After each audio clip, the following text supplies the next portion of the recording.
Second. Second. I've got a tangerine tree, got a grapefruit tree, and a lemon tree. Yeah, they grow great. Everybody ready? Yes. Good. Got irrigated. Good morning, everyone, and welcome to the City of Palm Coast City Council Business Meeting. Today is Tuesday, June the 21st, 2022. It is 9 a.m., and we are currently in the community wing of City Hall. If you would all please rise and join me for the Pledge of Allegiance.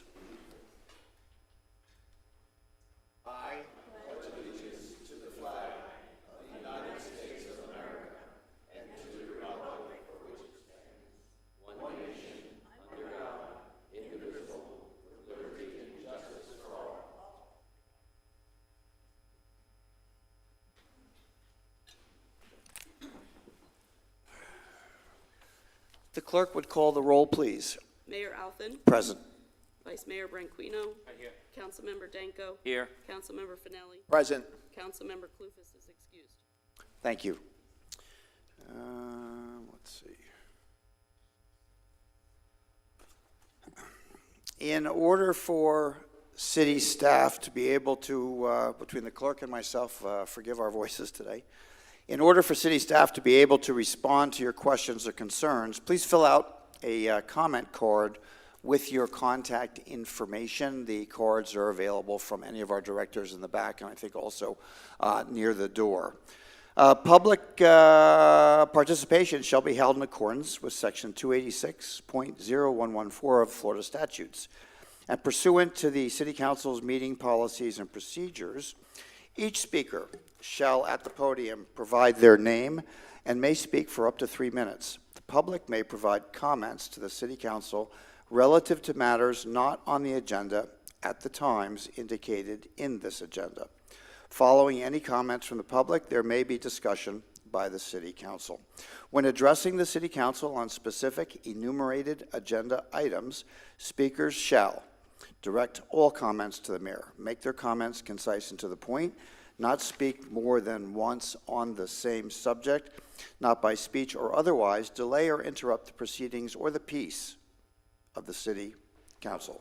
Obey the orders of the mayor and the City Council, and not make any irrelevant, impertinent, or slanderous comments while addressing the City Council, which pursuant to council rules shall be considered disorderly. Any person who becomes disorderly or who fails to confine his or her comments to the identified subject or business shall be cautioned by the mayor and thereafter must conclude his or her remarks on the subject within the remaining designated time limit. Any speaker failing to comply as cautioned shall be barred from making any additional comments during the meeting and may be removed as necessary for the remainder of the meeting portions of the agenda at the times indicated by the chair during the meeting. So at this time, I would open up the meeting for public comment for those items that are not addressed later in our agenda. Is there anyone that would like to address the City Council at this time? Yes, sir.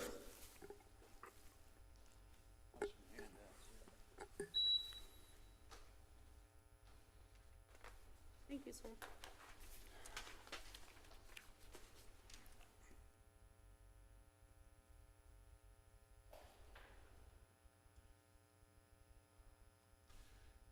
Rick Bellumer, multiple property owner in Palm Coast, mayor, council.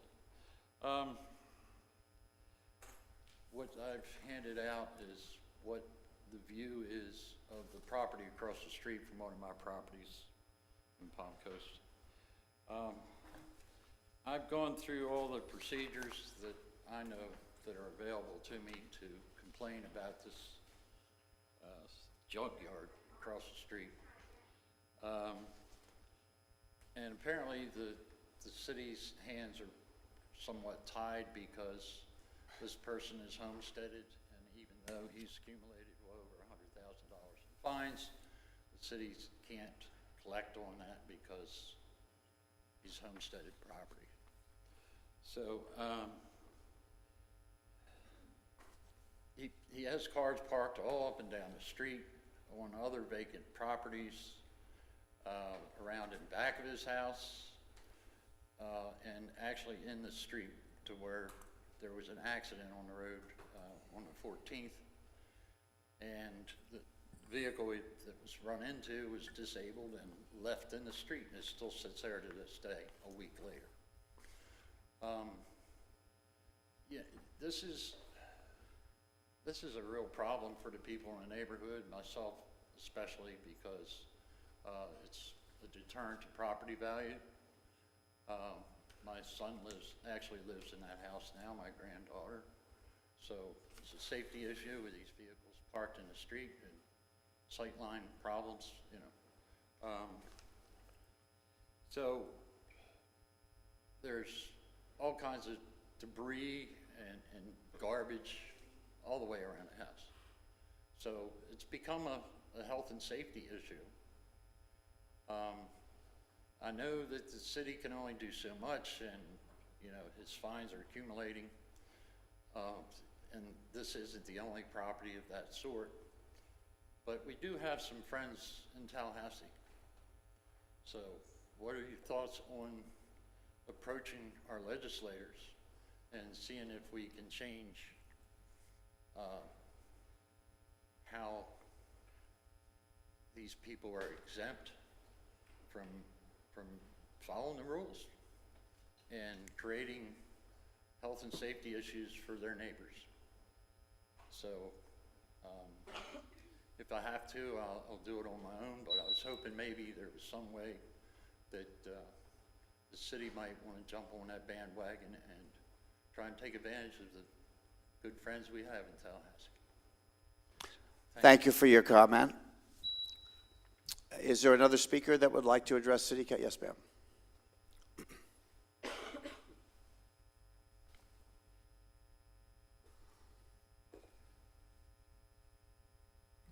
Good morning, Mr. Mayor. Thank you for giving me the time. First of all, my name is Celia Puglisi, and I live in Palmco since 1991. First of all, I want to appreciate in this council our mayor and those councilmen that have replied to the many emails that we receive and send for different issues and requests that we believe affect our quality of life. Though I really resent one of these council persons, which actually in writing insulted one of our homeowners association member, retired Air Force officer, and insulted also with an explicit, another very helpful and involved city resident. So our council seat should not be used to really make these very undeserving comments to those constituents that have voted for all of you in this council. I want to appreciate that. I do want to appreciate also the good intentions of our mayor, Alvin, that have replied to my continuous request of reopening Forest Grove Drive to traffic to alleviate 5,400 cars out of Florida Park Drive.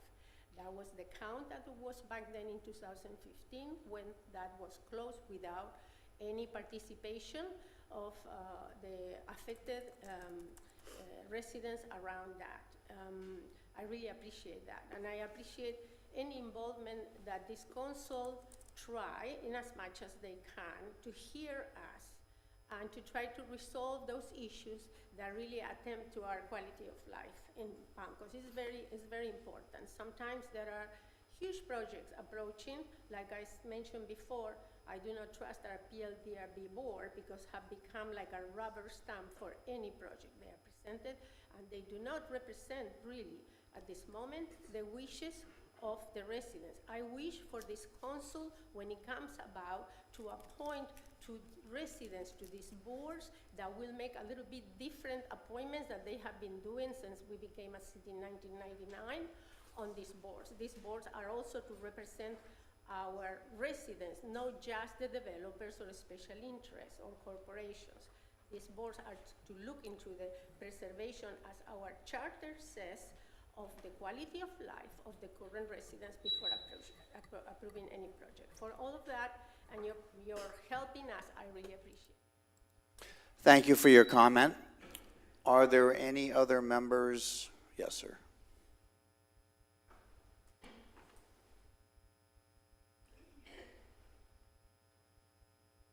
Good morning, Jeffrey Seib.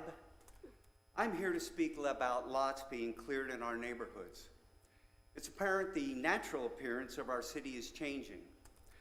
Many residents have commented positively on the large trees and natural areas, and so are disappointed when lots are completely cleared of vegetation. But they see this is the way homes are built here, and so are resigned to the fact that privately owned lots will be cleared for building.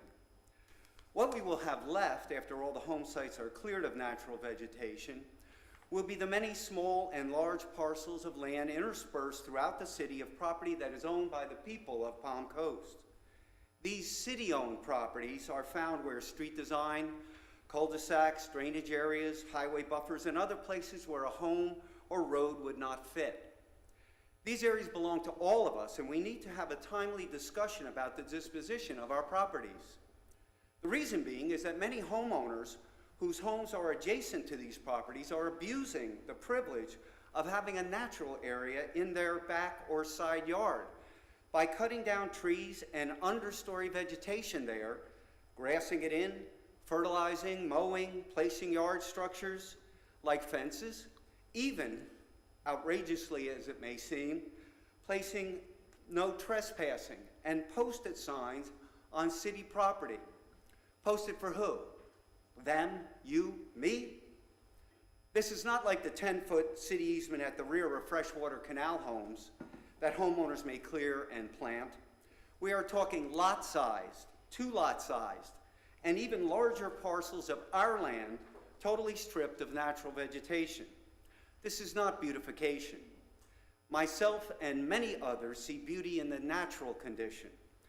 I have mentioned this to code enforcement and city administrators, and nothing has been done. There is a fairness issue here also, as most Palm Coast homeowners do not have an adjacent lot to expand their backyard into at no cost to themselves. We need a public discussion of this right now before more of these natural areas are destroyed, because once they're gone, they will never be back. I asked the City Council to investigate this in the open, not behind closed doors in some office over there, before this goes on any further. Thank you. Thank you for your comment. Are there any other? Yep.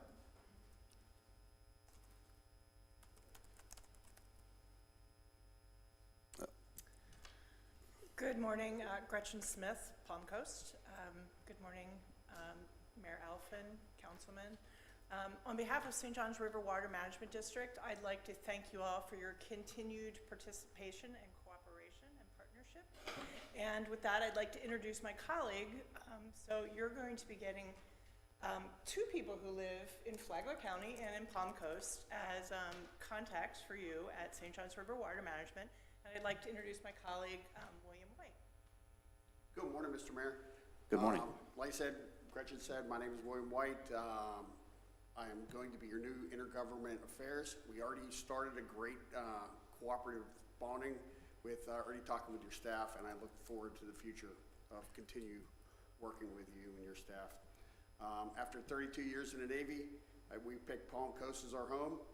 I taught at Buddy Taylor, and I want to continue to serve Palm Coast as best as I can and see it thrive. Thank you very much. So we certainly wish you the best of luck, both of you. Actually, you're both relatively new in your positions, and I would just take a pause for a moment and ask City Manager just for a very brief comment on the importance of the St. John's Water Management District. Thank you, Mayor, and welcome and congratulations on your roles. I'm a big fan of the St. John's River Water Management District, if that's a fair way to put it. Have personally had a relationship working with the fine members of the district for over 15 years. And the burden that the district takes on every day to make sure that there's regulatory oversight, but also very smart planning for the long-term dependability of our resources is tremendous. So I want to say personally thank you for you both and the team back in Palatka as well. Thank you. Thank you, City Manager. Very good. I wish you both the best of luck. Are there any additional members of the public that would like to address City Council at this time? Yes, sir.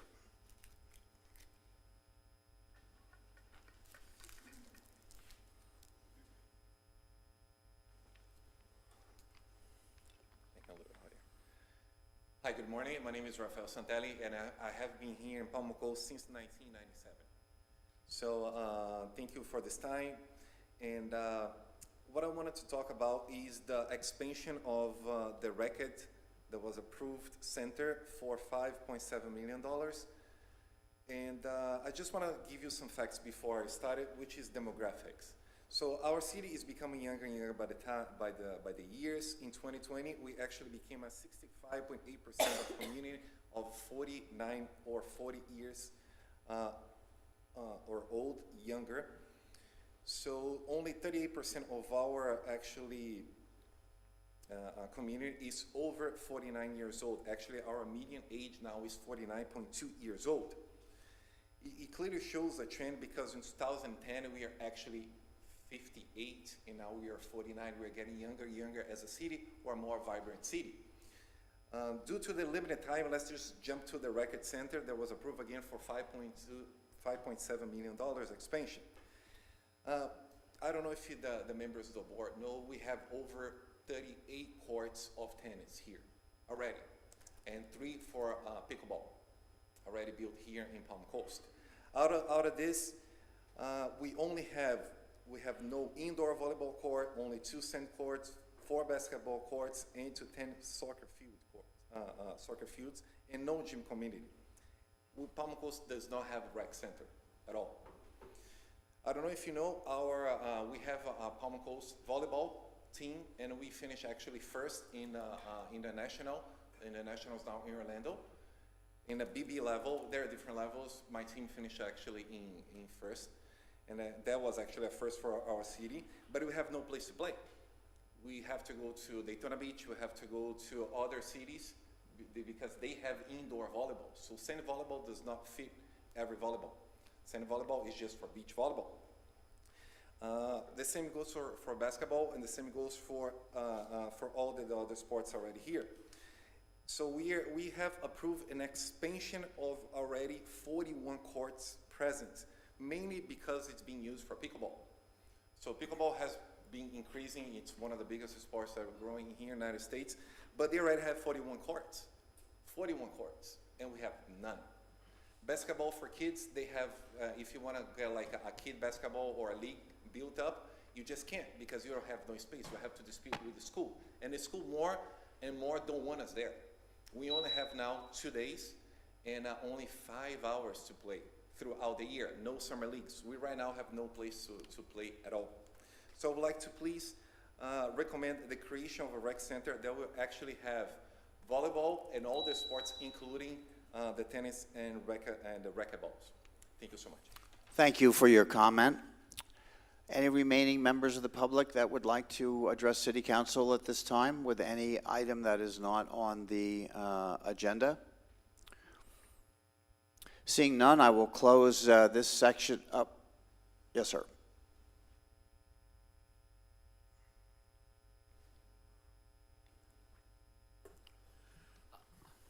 Mr. Mayor, I'm Al Cryer from the Committee on Safety on Cimar.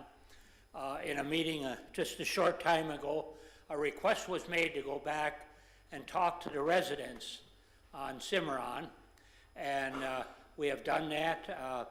It was 70 house-to-house calls. I have the report ready. However, I would like to give that report separately to the people that asked for it, and after I do, then I'll come back and present it to the entire council. A couple quickies just came up on that thing. The survey took from June 13th to June 17th, 92 degrees. Some of the old guys kind of got canceled out, but we made it. But anyway, the primary objective came back again. Safety of current taxpayer residents, by the people, for the people. Another one that came up that never came up before, and it got me really thinking, a word, walkable. And I never heard, if you don't have a community that isn't walkable, it isn't healthy. You go to any doctor now, the first thing out of his mouth is, how much have you walked? So we got to start thinking about also making a community, and I know we got a whole bunch of them. And I'd like to volunteer Cimarron as the guinea pig if we need one, as putting them into a walkable community. Another thing is, the people have come out of this Cimarron area. They demonstrated a need and an outstanding community spirit, which I've never seen before. And I've been involved in about, 8 missions. I don't know how many I lost, but I lost quite a few of them. So anyway, we have a petition on file already for 600 of the 800 people that use Cimarron, but we're going to put this other one on file as well after I make the presentation to you, which will probably be the next meeting. We found out that the traffic on Cimarron has increased and in the last 12 months. So it all boils down to safety of current residents should be our priority.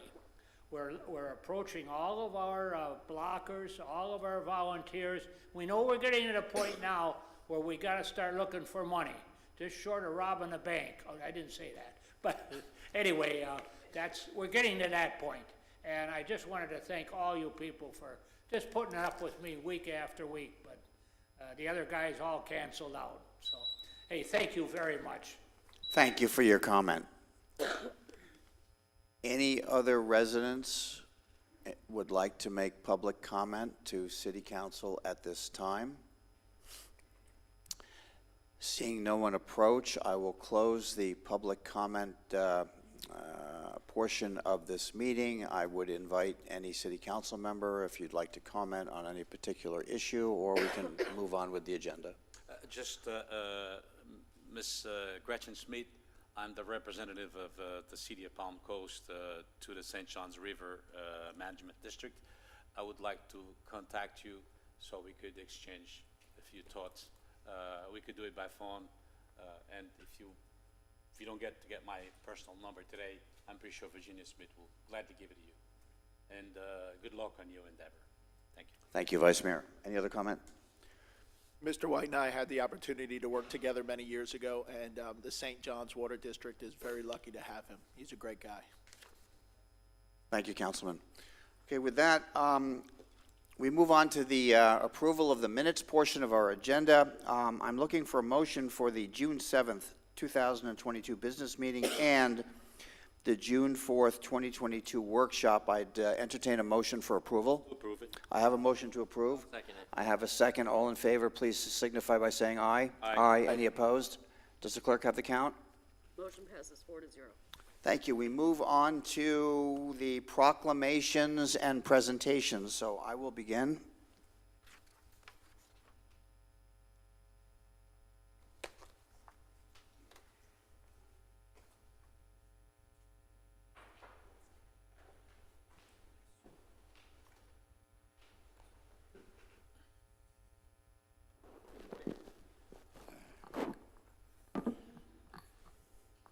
Excuse my back. So it's very rare that I can welcome a gentleman dressed in such a distinguished Southern style, who is responsible for, all kidding aside, one of the things that make it possible for us to live in this community. For those of you that are interested or study history, especially our history, here in the city and the county of Flagler, there was a time when life was completely unbearable. I can't even imagine how people survived back in those days, not just with the discomfort, but with the disease and all of the other things that accompany infestation of mosquitoes. So with that, the City of Palm Coast is issuing a proclamation. Whereas mosquito-borne diseases including malaria, yellow fever, West Nile virus, and Zika virus have been sources of human and animal suffering and death in the United States and worldwide. Whereas mosquitoes diminish our enjoyment of the outdoors, hinder the work environment, and reduce property values. And whereas mosquito-borne diseases kill up to 1 million people every year. And whereas the East Flagler Mosquito Control District's mission is to promote and develop effective and environmentally sound control of disease-transmitting mosquitoes and surveillance, source reduction, and control of biting mosquitoes. And whereas, alongside our East Flagler Mosquito Control District, our State of Florida Association creates public interest awareness and support for control of mosquitoes by educating communities on the 3 Ds of mosquito protection and prevention. And whereas the 3 Ds encourage people to drain sources of outdoor standing water that can breed mosquito eggs, to dress appropriately by wearing light-colored long-sleeve tops and pants, and to defend themselves by wearing repellent that has been registered by the Environmental Protection Agency. Now, therefore, be it proclaimed, the Palm Coast Mayor and City Council recognize June the 20th through the 26th as National Mosquito Control Awareness Week in Palm Coast, and urge all residents to spread the word that fighting the bite instead of spreading mosquito-borne disease in our community. Adopted this 21st day of June, 2022, signed by the Mayor of the City of Palm Coast. So I present you with this proclamation. I hope you will share it with your board and let them all know, I think you have a board meeting coming up. I do. How important we think their work is, and I know you all are on a good track going forward, so thank you for your efforts.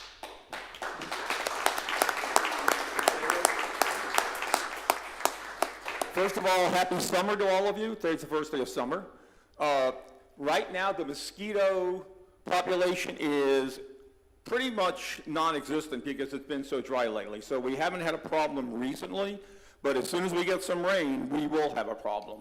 So I urge you all, if you haven't already done so, to go on our website, flaglermosquito.com, one word, Flagler Mosquito, lowercase, and go under mosquito information. You can find some tips on how to protect yourself, because the most important thing you can do is to educate yourself on how to not be a mosquito breeding farm, because people just don't understand what brings mosquitoes to the properties. And most experts agree mosquitoes are the most dangerous animals in the world because they have killed more people than all the human wars in history put together. And if you don't think that some of these diseases exist in Florida, 2 years ago we had an outbreak of both dengue fever, Zika virus, and West Nile in Miami-Dade and Broward. That's not that far from us, folks. So these diseases still exist. They're still in this country. And from 1970 to 2010, we actually had 100 cases in Florida of human heartworm disease. So it not only affects our animals, our pets, our dogs, our cats, but it can affect people. So I urge you all to become knowledgeable, protect yourself, because mosquitoes are real dangerous. And just one more thing I want to mention, because I'm proud of it. We recently received an award from the Florida Association of Special Districts for a safe workplace.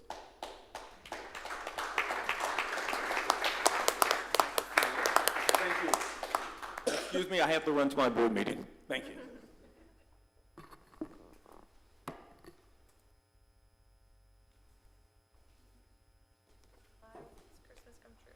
July as Christmas come true.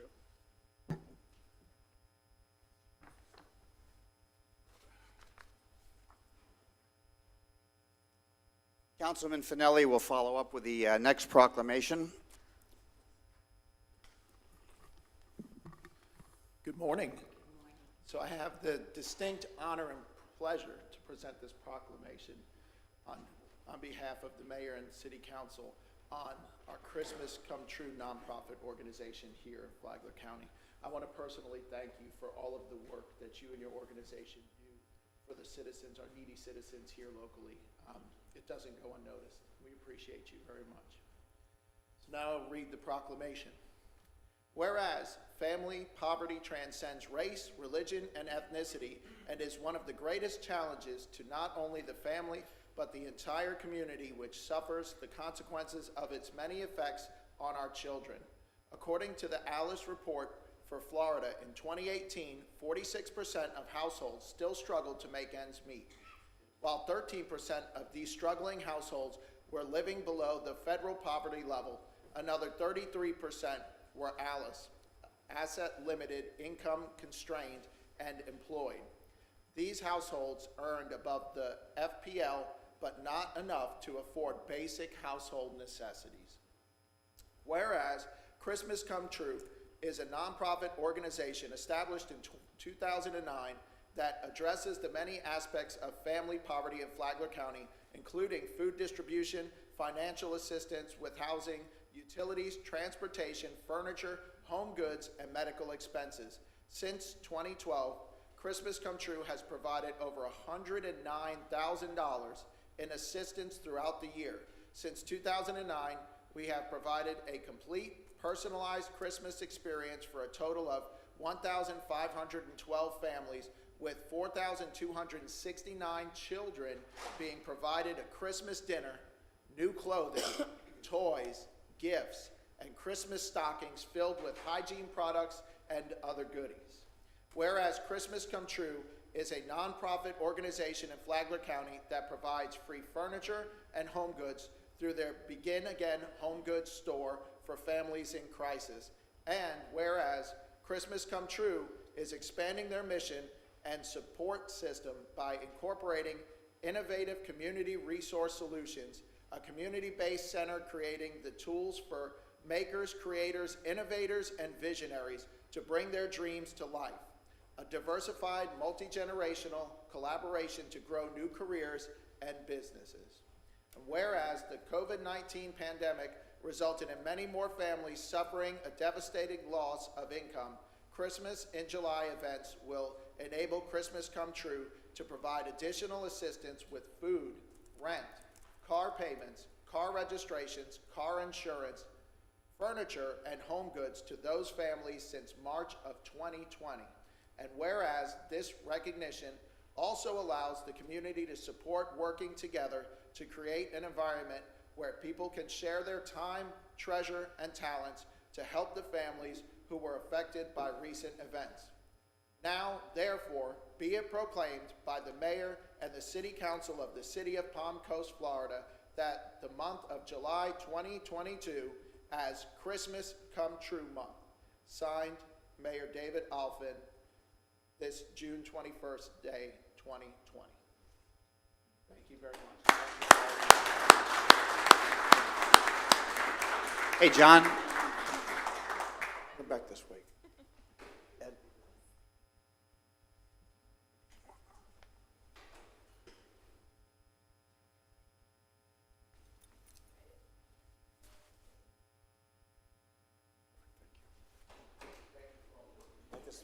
Would you like to say a word?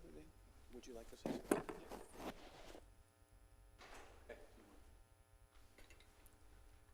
I would like to thank the City Council and everyone here that helps Christmas Come True, make Christmas come true for families, not just at Christmas, but throughout the year.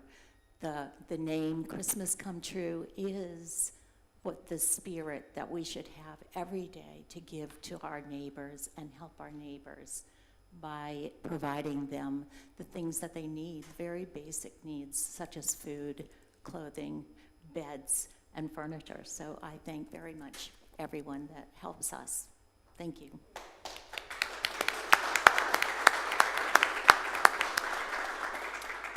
Vice Mayor Branquino will deliver the next proclamation.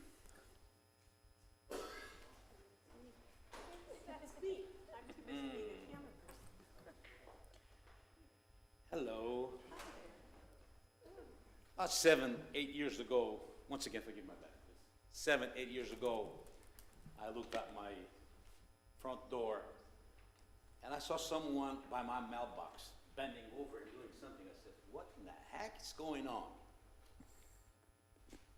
That's the first time I actually saw you. That's the first time I actually liked you for what you did. And since then, it's been love at first sight. Fraternal love, of course. Let me make sure that I'm clear with that. Nikki White, it's going to be my utmost pleasure, and trust me, it's a pleasure to read this proclamation to you, because it's for you. Let me take my glasses so I could see. Proclamation. Whereas the American Project is a Florida nonprofit organization based in Palm Coast, and whereas the goal of the American Flag Project is to do its part to inspire pride in our country, the United States of America, by providing U.S. flags to residents and business. And whereas patriotism isn't just a flag, and believe me, it's not, but it's a good start, with the 13 stripes and the flags representing the 13 British colonies that revolted against tyranny and won, and the 50 white stars representing the 50 unique states that make up the United States of America. And whereas the American Flag Project is on a mission to make the hometown of Palm Coast the most patriotic, how about that, huh? How about that? The most patriotic city in America, though through a display of U.S. flags at the houses and business across the city and the city 4th of July and beyond. And whereas to achieve this goal between Flag Day and July 4th, 2022, the American Flag Project is distributing free, made in USA, how about that again, flags at some 20 locations around Palm Coast, and encourages every resident and business to display the flag today and every day. And now therefore be it proclaimed by the City Council of the City of Palm Coast, Florida, that the period from July 14, 2022 through July 4, 2022 be officially designated as Patriotic Palm Coast Weeks, in the City of Palm Coast, and encourage residents and business to show their patriotism and fly their flags. Signed this 21st day of June 2022, the City of Palm Coast Mayor David Alfant, and witnessed by Virginia City Smith, City Clerk. Would like for you to say a few words.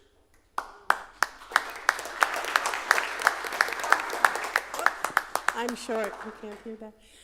I changed from the Guinness record, which Guinness wouldn't let us do one single flag for one country, to making Flagler County the most patriotic county in the United States. And I'm willing to advertise that all over the United States as soon as we accomplish it.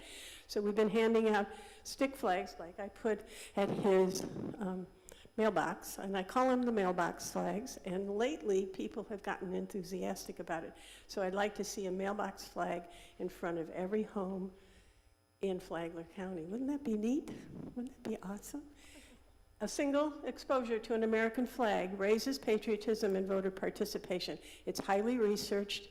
It's good for us. This is an election year. I don't care who you vote for. We're nonprofit and non-political. So if you're a patriot and you love your country, see me for a flag.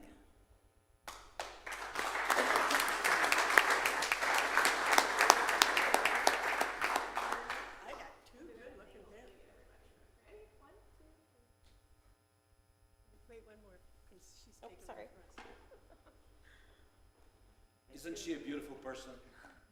She is phenomenal. I did want to say I'm sorry. Larry couldn't be here today. He just couldn't handle getting up this early in the morning, but you'll see him around.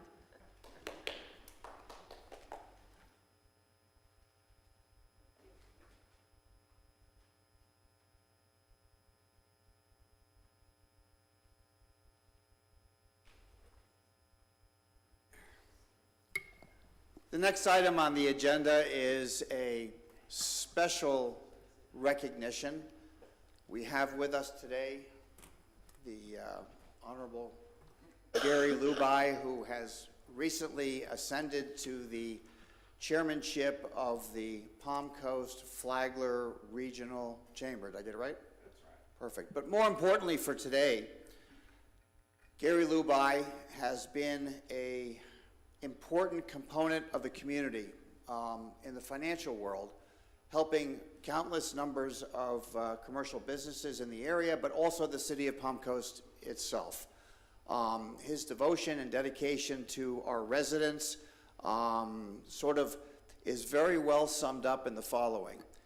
Gary is, in addition to all of that stuff, the father of the Songwriters Festival, which is now in its going into its fifth year here in the city of Palm Coast, and has increased its number of participants and also in the community's recognition of the event, to the point where the city recognizes it as an annual event that will only grow in the future. I can't tell you how much hard work goes in all year round to make an event like this happen. So in addition to recognizing Gary, I would also going to ask Lauren and staff to speak briefly about all that goes into it behind the scenes, so that each of us can enjoy what will become a destination event for the city of Palm Coast. So, Mr. Lubai.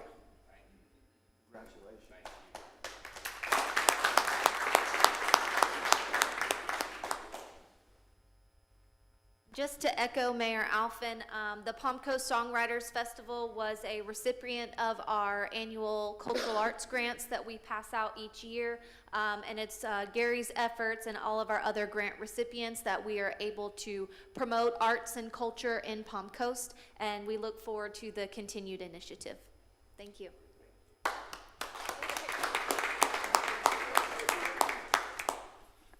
Gary's never short of a few words, just a few guys. No, I just want to say thank you to Mayor Alphen and Lauren and so forth. We have a plaque here that has we had 37 songwriters this year. We started with 9 writers in 2018, and I'm looking at Johnny over there at Oceanside, and he's a part of this now. The last couple of years with the Bloody Mary Brunch Bash, which is truly a special event.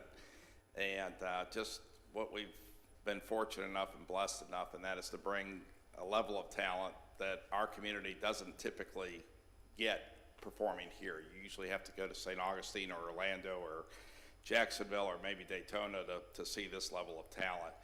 And so we're very fortunate in that regard. Also, we attracted, not only gave our own citizens something to go to with this level of talent, but also attracted people from 16 different states, as far west as California and Washington State this year, as far north as Ohio and Minnesota, and New York and New Jersey, and also multiple cities across Florida as well. So it has, as Mayor Alphen just alluded to, it's becoming more and more of a destination event. And next year, we anticipate having, again, 35 plus hit writers with over 125 #1 hits to their credit, performing here, right here in Palm Coast and Flagler County. So thank you. And I think that Gary and I will both just underscore the fact that without city staff, yes, this event couldn't possibly happen. So make us a destination and work as closely as you can, and we appreciate city staff for all the work they've done. So yes, thank you very much. Thank you.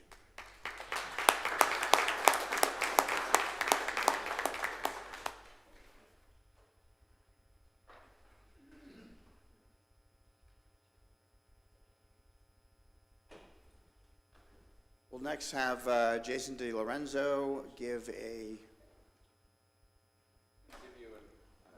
We have a couple of awards for you, Mayor, City Council. Hello, Jason DiLorenzo, Chief Development Officer.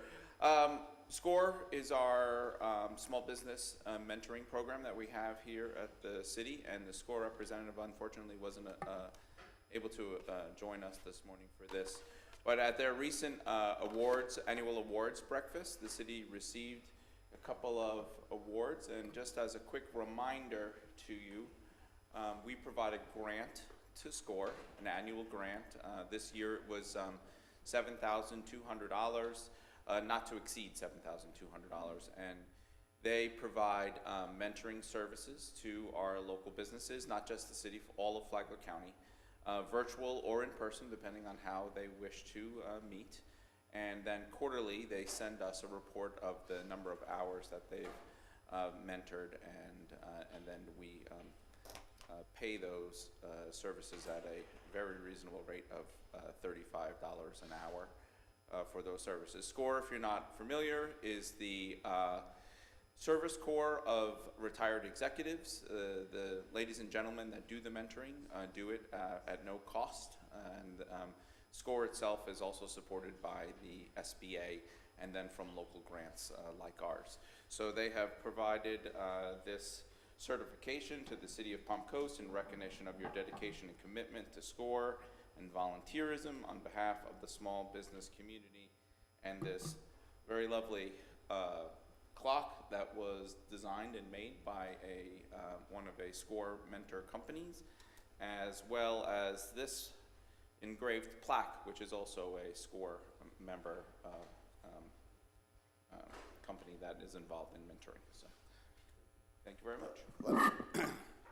Let me just add, I would call on city council members, and I would also call on the public to know a little bit about SCORE, pass it along. It is a resource that is not spoken about, frequently, but a resource nonetheless, especially in a community of ours that has so many experienced former executives that have a wealth of knowledge that can be shared with new businesses, existing businesses, and future businesses as well. So spread the word. SCORE is here and can only help us more in the future. So thank you. If any business would like to use SCORE services, they can either go to their website, their Chapter 87, and you can sign up directly there for mentoring, or you can come to our business tax office here, and they can help you get an appointment with a SCORE mentor. So thank you.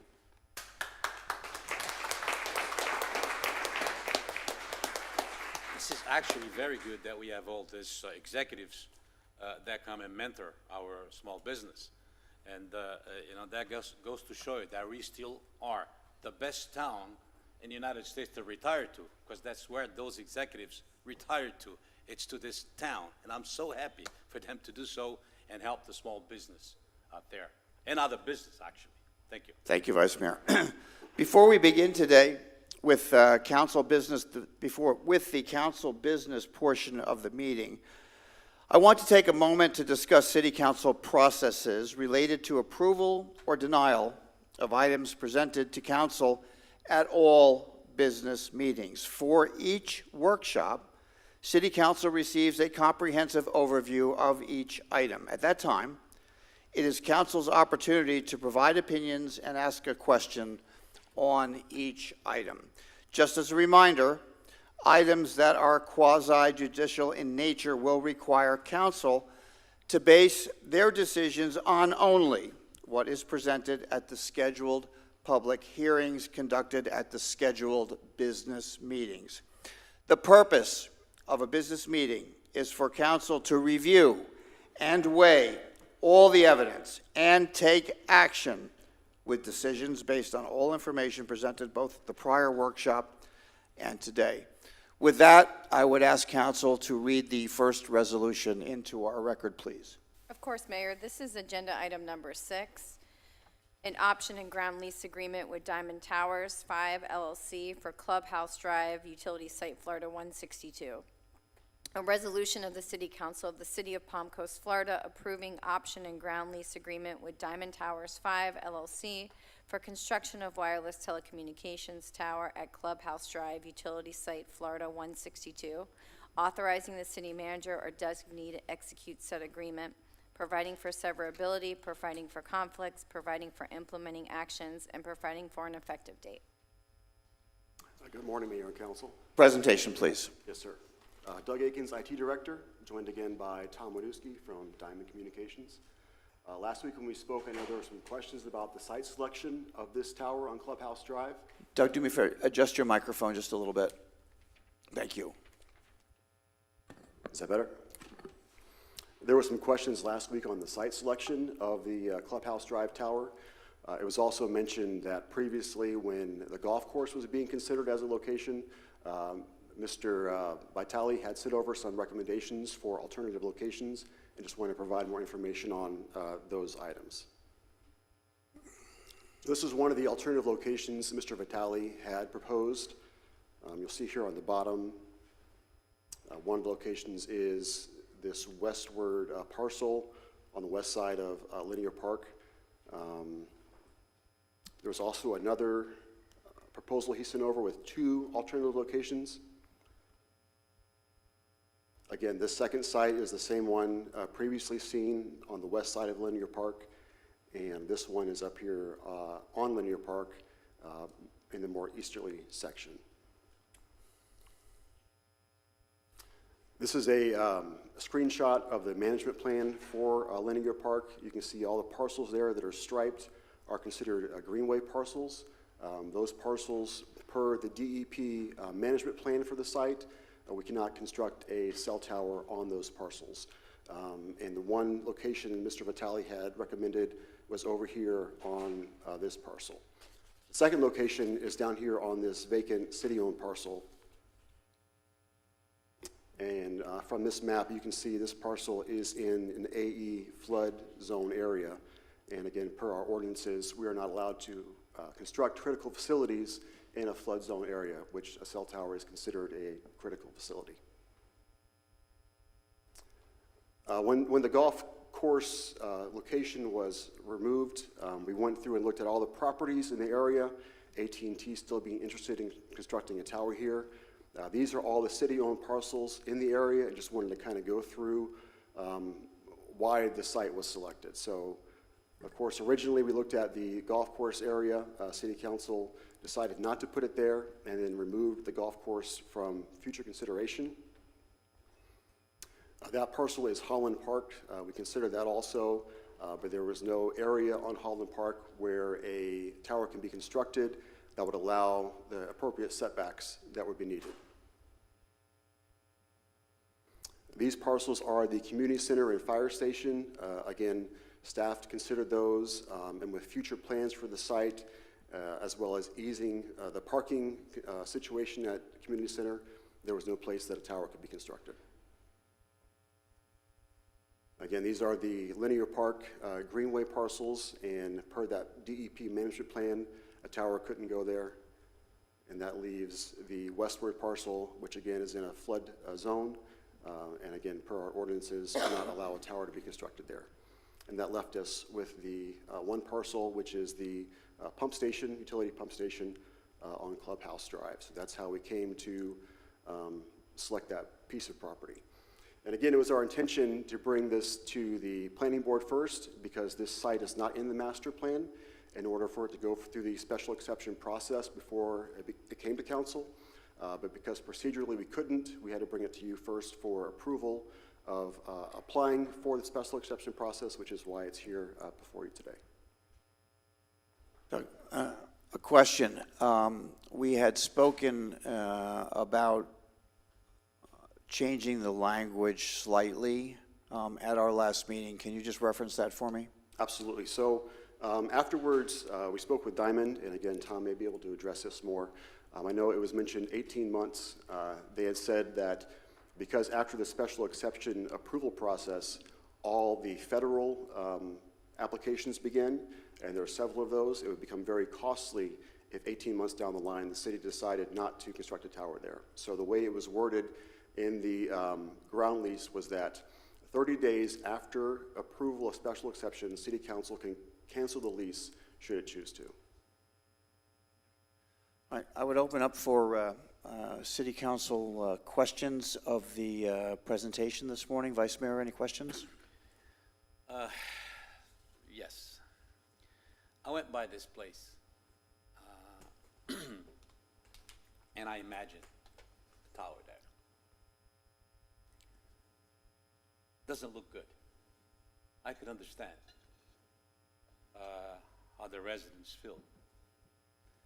We do need the service. We have the location. And like the other location wasn't that great at the golf course, this one, in my opinion, is even worse. But then again, we need the service. Now, what I would like to do is pass the bucket, if I will, to Diamond Towers and see if there's any other properties, private properties. Why not private property? Somewhere that wouldn't create this problem. I don't know if it's even feasible, but I would like to ask Diamond Towers, the representative, of course, why not private area? Because I think we've been a good partner with you. We've done what we could, but you also have to understand that we have people to answer to. Sure. And based on that, and strictly on that, because personally, I would like to see us continue doing every possible tower that you get there would be built on city property, because that's an income for us. I would like to see if there's a possibility, even remote, that you see another property here, because I went and got Googled, and there's quite a few areas there that they look green to me, and they are not the city, they belong to somebody else. Maybe you could look into some of that. Did you? Sure. Just to answer that, first, I do want to clarify again, we had not originally looked at private property because that would be a violation of our agreement with the city. Understanding that that is no longer a concern, we did look at private property. The main private property is along Palm Coast Parkway. You have a office park, you have a series of small commercial properties, and then further south next to the other park, you have a old age home, retirement home, community hospital area as well that has a little bit more land space. One thing that I think is important to look at on this particular map is you can see the number of homes, particularly to the north and the east. That's where the coverage area objective is. And the original site location was further north. It was at the golf course itself. The intent was to cover all the homes to the north. The further south we're moving, we're getting further away from that coverage area. After last week's meeting, Ms. Ilya was kind enough to forward me the letter that we've gone over here with the alternative candidates. Everything that was shown there was shown further and further south, over 5,000 feet south from the original location. That's a mile. It makes a significant difference in coverage. Also on the maps there was pointed out that there was a tower to the south that was not a comm tower. It actually does have an antenna on it. It does provide coverage to the south. So we need to be to the north. That being said, we looked at the private property along Palm Coast Parkway northeast. A lot of it is office condos, particularly in the area right where we are. There's not significant ground space to be able to place a tower there at all.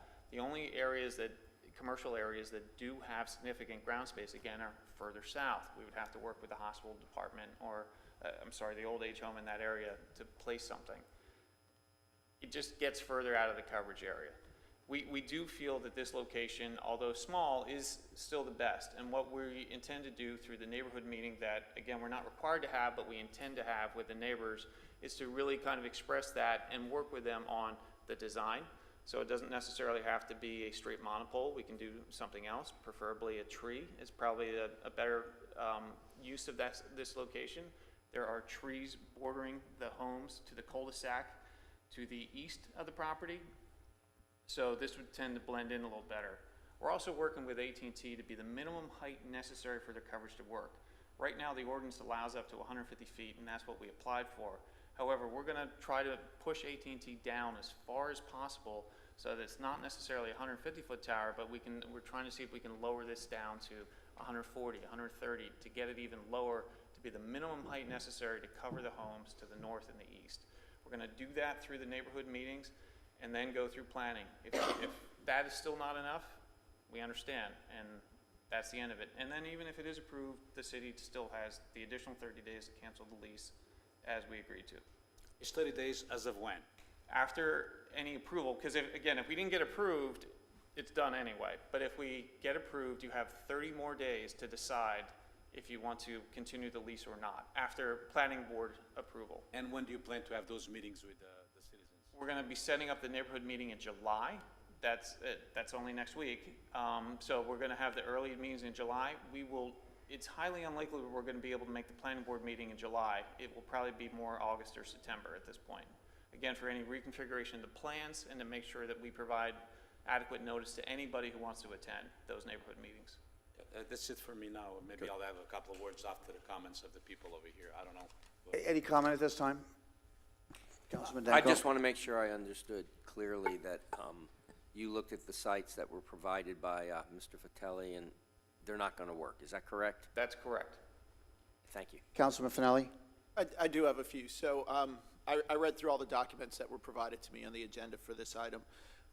And I noticed that, I don't know if it's the city or the county has the ability to place some of their own hardware on this tower to provide safety to our residents. So it would support our emergency management services, whether it's fire, sheriff's office. Is that true, at no cost? That's correct. So it will provide additional safety to our residents? Yes, that is correct. At We no provide cost. that space at no cost and space in the compound for any equipment that's necessary as well. All right. Another question that I had is, since AT&T is the only provider that's looking to be on this particular tower, it would only provide a better reception to people that have that service, right? So if you have another cell phone provider, it's not going to provide you any additional service or coverage in that area. Not under the AT&T lease agreement, but again, it is designed for co-location to place other carriers. I think part of it is having a carrier commit to the site, knowing kind of the past history that we've been here working on the area for over 2 years. It's hard to get carriers interested in a site that's not actually built. But that is our business, and we do intend to have other co-locators. Councilmember Finelli, if I can just expand on that a little bit. The way that the agreement's written is that there can be other providers that locate on the tower as long as there's no detriment to the tower structure. It's safe. It goes through engineering reviews, so they can have other providers located on the tower if it meets those metrics. Other providers, once if the tower's there and they feel they want to expand their coverage, they could add to that tower as well. That's a coverage area in need, yes, they would want to be And there. the last question I had, it may be more for council, is I'm really glad to hear you say that that you would be willing to or interested in providing something more than just a monopole tower, something that maybe blends into the environment a little better. Who makes the decision on what that is? Would that be PLDRB that would approve, or would that be us? Who makes that final decision on what that tower would look like? It would be a presentation to PLDRB first, and then, Well, yes, they have to go to the PLDRB to get the special exception to locate a tower there. As far as aesthetically what the tower looks like or what type of tower that is, there are provisions in the Unified Land Development Regulations that outline those, but if we don't have a requirement in the code that it be, you must make it as a flagpole or you must make it as a tree. That would be something that could be negotiated between the parties to determine which way they'd like to go based on the public opinion and functionally how it would work for Diamond. And how would that work? When would that be negotiated? I would hope it would be done prior to approval, prior to the 30 days that we would have to opt out. So we would have to present what we're going to ask to be approved. So we would have the plan show, in this case, it's probably going to be a tree, but we would again be seeking the neighborhood input on, we're going to present a series of alternatives, views of different structures, a bell tower, a tree, a flagpole type design, and then we're actually hoping to get neighborhood input, and if they decide that the tree is what they consider best, that's what we're going to use to apply for. The only other concern that I do have is there are a number of flagpoles that are right now currently in the city. Flagpoles are being less and less used. Mainly the heat of the antennas inside is making it They don't work as well as they used to. The size of them, I think you can see the modifications that have been done to the flagpoles around here. We think the tree is the best type design. We will have appropriate actual photographs of trees that we've done with appropriate branch counts so that everybody understands what we're getting. It shouldn't be one of those scraggly things that belongs on the Charlie Brown Christmas special type of tree. All right, those are all my questions for now. Thank you. Okay, all right, I have two comments, obviously in advance of public comment today and in advance of your to-be-scheduled public meetings.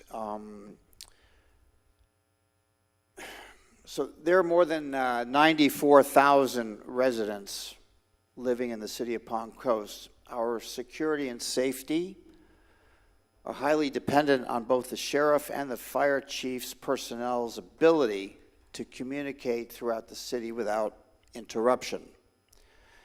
Our aging population is increasingly vulnerable to unpredictable health and safety emergencies.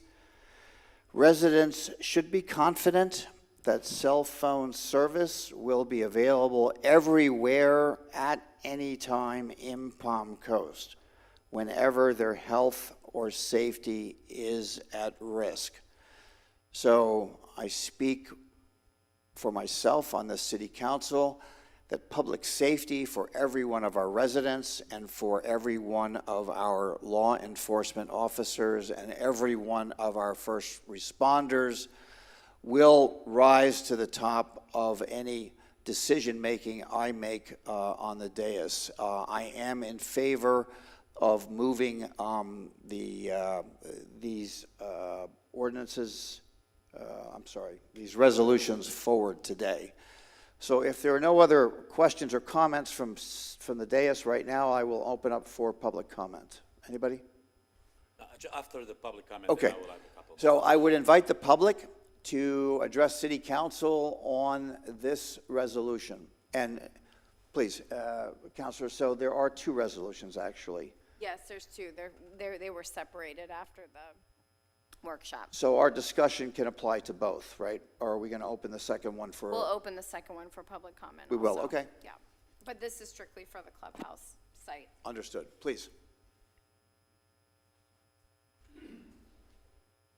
I'm speaking on representing our HOA of 38 houses, right?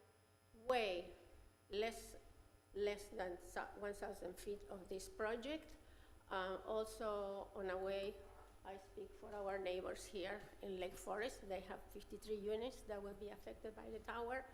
Okay, we are talking here about design. We are concerned about our health. Yes, left and right, the Diamond representative and many people say, oh, there is no problem for health. Okay, when the tobacco issue came out, there was no problem for health. For decades, we were inundated, everybody smoked. We know the end after several decades. The same thing with asbestos. Oh, asbestos everywhere. Put asbestos, it's cheapest. Now look what is happening with asbestos. All over Europe and all over South America, because my neighbors were the country I hail from South America, they fight these towers every single time. Number one reason, affecting their health. Cancer causing, memory loss, exhaustion, and many other things for the people that have to reside 24/7 underneath those towers. We are a residential, Clubhouse Drive is a residential narrow drive surrounded by residences. And it is in the master plan that has to make a special exemption that tells you what ITT planned for us. Let's do not exempt this for $15,000 a year that the city is going to get. And to serve those people north and east, there should be found another location. Besides, to our IT and city administration, I really doubt that DEP prevents the location of those towers there. As a resident, I want DEP information in writing that this is in a floodplain and that DEP prohibits the installation of those towers there. I want our mayor, our IT representative, and the administrators that found that information, and I'm telling you that Mr. Lou Vitalis location is not possible because it's prohibited by DEP or is in a floodplain. I see those lots all around that area being developed in big manners with nursing homes and everything. So there is no DEP problem for that, but there is a DEP problem for that. That I trust in you, Council. Thank you, Mr. Branquinho. I really trust you. But at this point, I have my doubts when it comes to some of our administrators, sir. I really ask you for the documentation for Protect Palm Coast, which I am a member as well, and as a president of my association, that you give me that information that the two locations are prohibited by DEP. Thank you so very much. Thank you for your comment. Is there another member of the public that would like to address City Council on this agenda item? Yes, sir.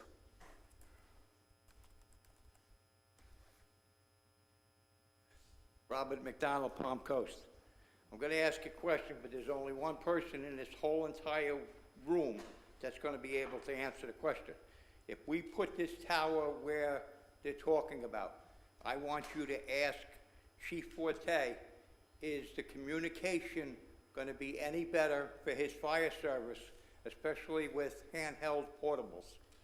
So before we think about putting a tower up, we better be communicating with Chief Forte to find out if this is going to help him.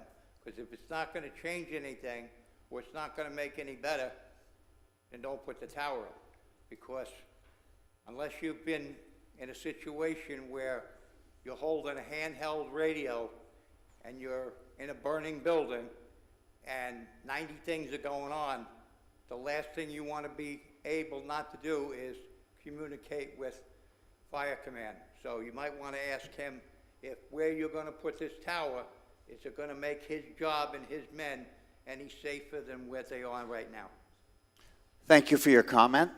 Are there any other members of the public that would like to address City Council? Yes, sir.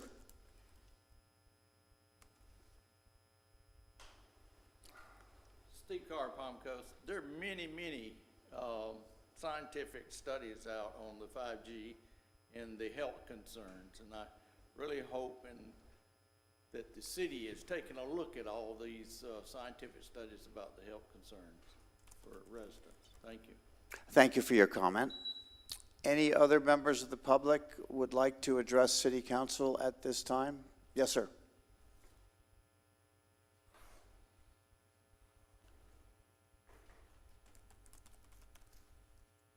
Alan Lowe.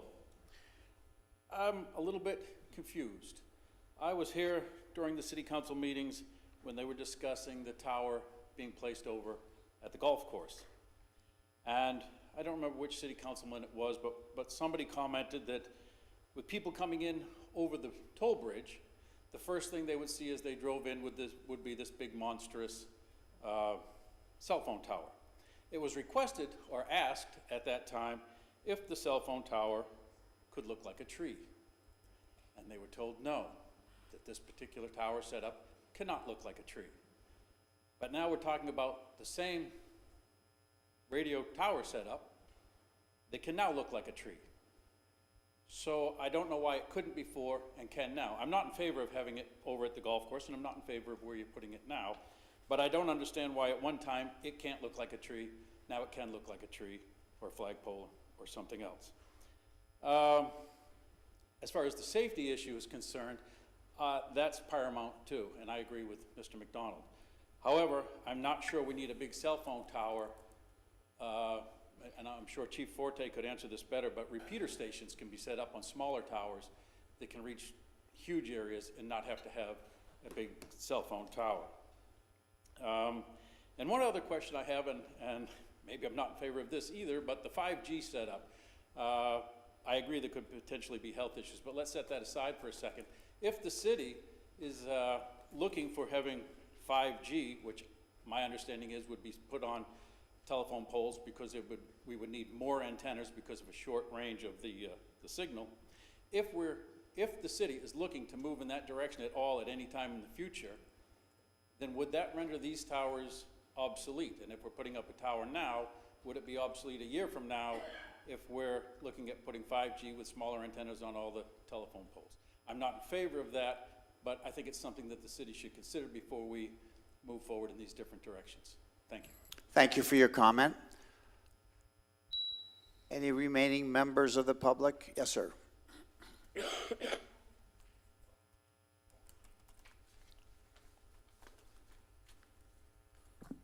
Morning, Dennis McDonald, Protect Palm Coast. To the point that Mr. Lowe just made, stop and think about what the antenna looks like down on Palm Harbor right now, down by the fire station. I mean, it's a monstrosity, okay? So when you put this tree tower in, what prevents them from changing it over to a monstrosity like that, okay? There's absolutely nothing. The point I'm trying to make here is that you guys are making a decision that is going to last forever for everybody who's in this room for the rest of their life. We're going to have to look at this thing and going to have to deal with it, good or bad. We don't know where it's going to go. But what I can tell you is that many months back, when Lou and I were working on a number of different issues having to do with cell towers in the city, and he was citing them, one of the things that came up in the discussion was, you know, Dennis, I've looked at Diamond. Do you know who they are? And I said, I have no idea, Lou. He said, well, you know, you might want to look, you know, I can send you some things. Unfortunately, I never got those. But the point is that they're not a big player. And so consequently, what's going to happen is that Diamond gets eaten up by somebody else, as we all see it happen everywhere with every business that we have. And all of a sudden, we're no longer dealing with little Diamond. We're dealing with one of the monstrosities. And as Ed points out all the time, we don't want to get into a lawsuit, okay? There's a lot of things you need to look at on this that's going to affect us for the rest of our lives here in Palm Coast. And I'm asking you to please back up, take the time. They don't have a running agreement with us right now from what I can read, okay? So what is the big hurry on this thing? And the other thing that makes me suspect of what's going on with Diamond is, I just heard this gentleman say that moving this thing a couple hundred yards down Clubhouse to the center of between the two Palm Coast or Parkway roads is going to negatively affect the cell service. I submit that that is not scientifically possible. It just isn't. I'm sorry. And so you're listening to a lot of false pretense in my mind, and you really need to check this out really thoroughly and make sure that the decision that you make on this thing doesn't have a negative impact on residents in Palm Coast forever. Thank you very much. Thank you for your comment. Are there any other members of the public? Yes, sir.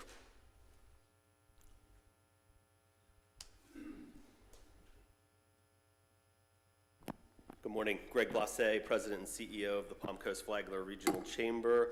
The mayor, business community talks about it all the time. I'm sure as you're driving around town, you talk to yourself or maybe curse at yourself about it, but the cell phone reception issue is pretty terrible in Palm Coast. Regular calls being dropped, the safety side of it that the mayor the mayor mentioned, the connectivity aspect of it. This is the second time in 18 months that we're talking about a location for a cell phone tower. The location for the chamber isn't so much the issue as it is the connectivity and being able to make calls and keep calls as you're driving around the city. So to me, I think it's a very important conversation. Revenue was mentioned earlier. To me, that's not, I don't think that's on anybody's mind up here on the dais. Really, this is about connectivity. It's about safety. The location, wherever it goes, is going to be an issue for any resident. And, you know, if it was going near my house, I'd probably be saying something too about it. But I just wanted the residents to know that we hear you. I mean, it was a huge conversation last time at the golf course. It's going to be a huge conversation this time. I don't think that it's moving too fast. We've had a workshop on it. It's here now for discussion. It'll go to the planning board. It'll come back here. So I think there's still plenty of time for citizens to get engaged. But the one thing I wanted to say is watching the workshop last week, and I really wanted to commend the city and the staff for its effort and research and responsiveness. You know, I think listening to the residents and saying, hey, what about this location? What about this location? And they've looked into it. So the location side, not so much of an issue for the chamber, but for this community as a whole, for connectivity, for communications, for safety. hey, we got to figure this out. And this is just one small piece of the puzzle. We're not even talking about other areas that are probably even worse coverage-wise than this. So I just wanted to thank you for having this important conversation, but in terms of addressing it, hopefully that we can start to get a little further down the road sooner rather than later. Thank you. Thank you for your comment. Any other members of the public interested in addressing city council members at this time on this agenda item? Yes, ma'am.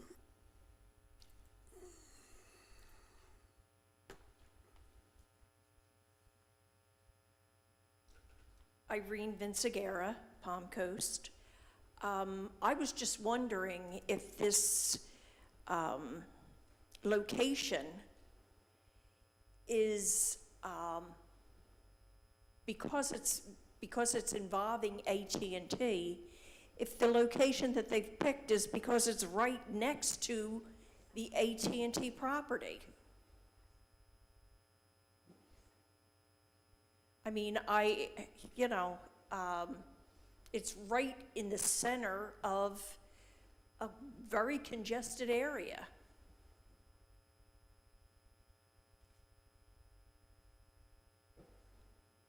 This is your time to make public comment, so Okay. please proceed. Okay, I guess I'm questioning the location being, that it is such a congested area. There are many health issues. The particular area that it's in is right at a nursing home or a retirement home.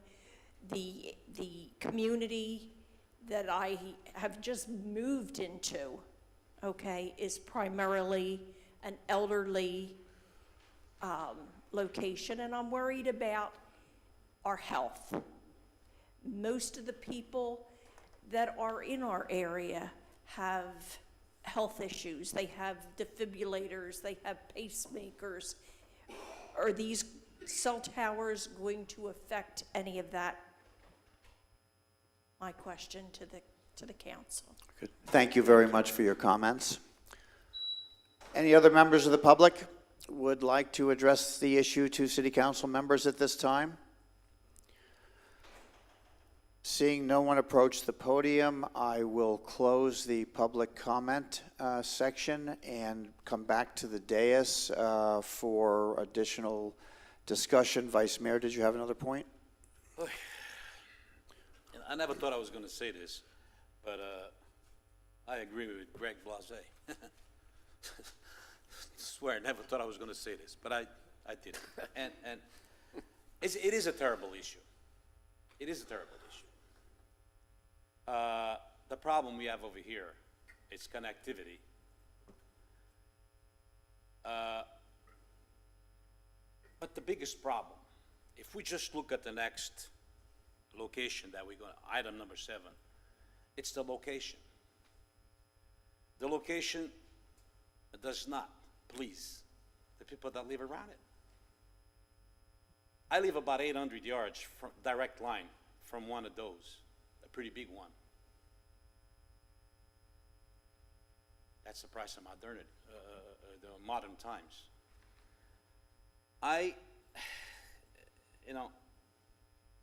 When it comes to repeaters, just we don't need a tower for the repeaters. Like Mr. Alan Lowe said, those repeaters could be put, I came from a city that they don't have any high towers. Meanwhile, the communications are phenomenal. Would it probably be cheaper for the city to use the towers? Yes, all the way up there, maybe a little easier. As to, gosh, this is one of those that I really, really don't know what to do, because we need the connectivity. But I don't want to hurt these people. That's why I think that, I don't know if Diamond Towers should try to get a private location a little further from where the city, the residents will not be affected. And due to the fact that we're still going to have another shot after the Diamond Towers meet with our residents, I'll be voting in favor of this today, with the possibility of denying it after you speak with the people, and I want to hear what the people have to say after that. By me denying it today, I'm not going to have a chance of you talking to the people. So I'll let you, personally, I'll let you talk with the people, okay, and then come back to us, and then we'll make a decision. Because right now, as it is, the only reason I'm going to be voting in favor of it is so you have the chance of talking with the people. Understood. Okay? Any other comments? Councilman Danko? I do have a question. When we were talking about the golf course location last time, the possibility of the tree design came up, and we were told it was not feasible at that golf course location. I just want to know what makes it feasible at this location. It's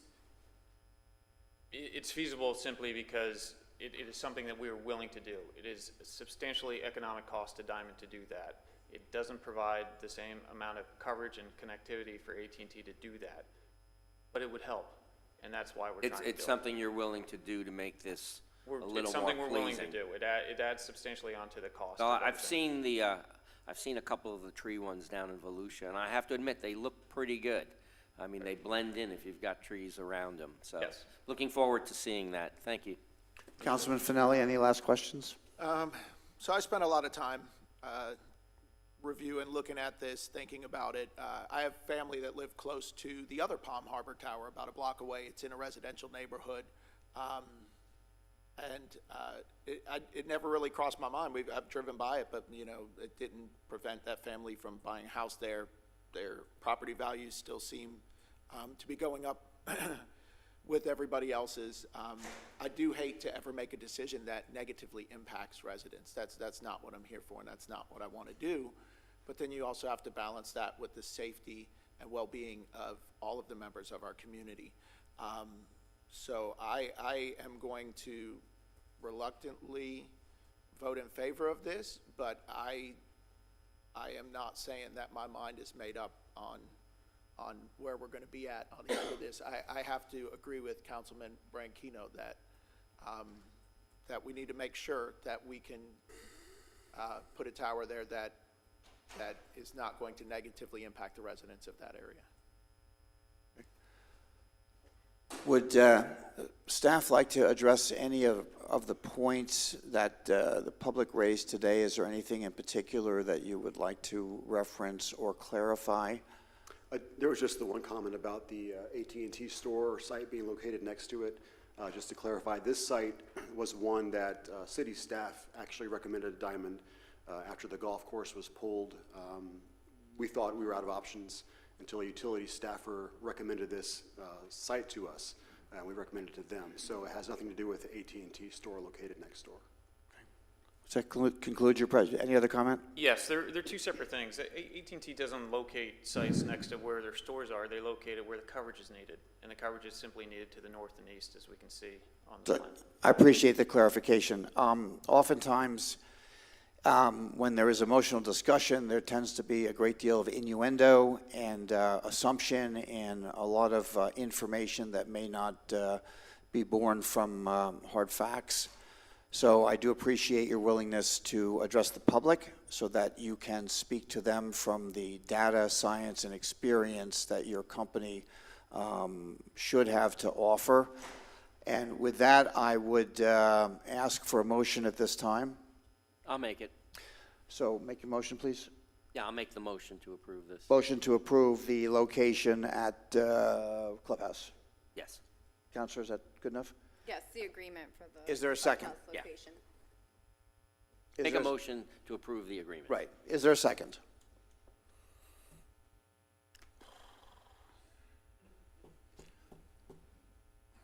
I will pass the gavel, and I will second the motion made by Councilman Danko. Motion second. Anybody else has anything to add to this? Anybody in the dais? No? Roll call vote, please. Mayor Alphen. Yes. Councilmember Danko. Yes. Councilmember Finelli. Yes. Vice Mayor Branquino. Yes. Motion passes 4-0. Okay. You got the count? Thank you, Vice Mayor. Moving on to the next agenda item, If council would read the resolution into the record for us, please. Yes, this is agenda item number 7, an option and ground lease agreement with Diamond Towers 5 LLC. A resolution of the City Council of the City of Palm Coast, Florida, approving option and ground lease agreement with Diamond Towers 5 LLC for construction of wireless telecommunications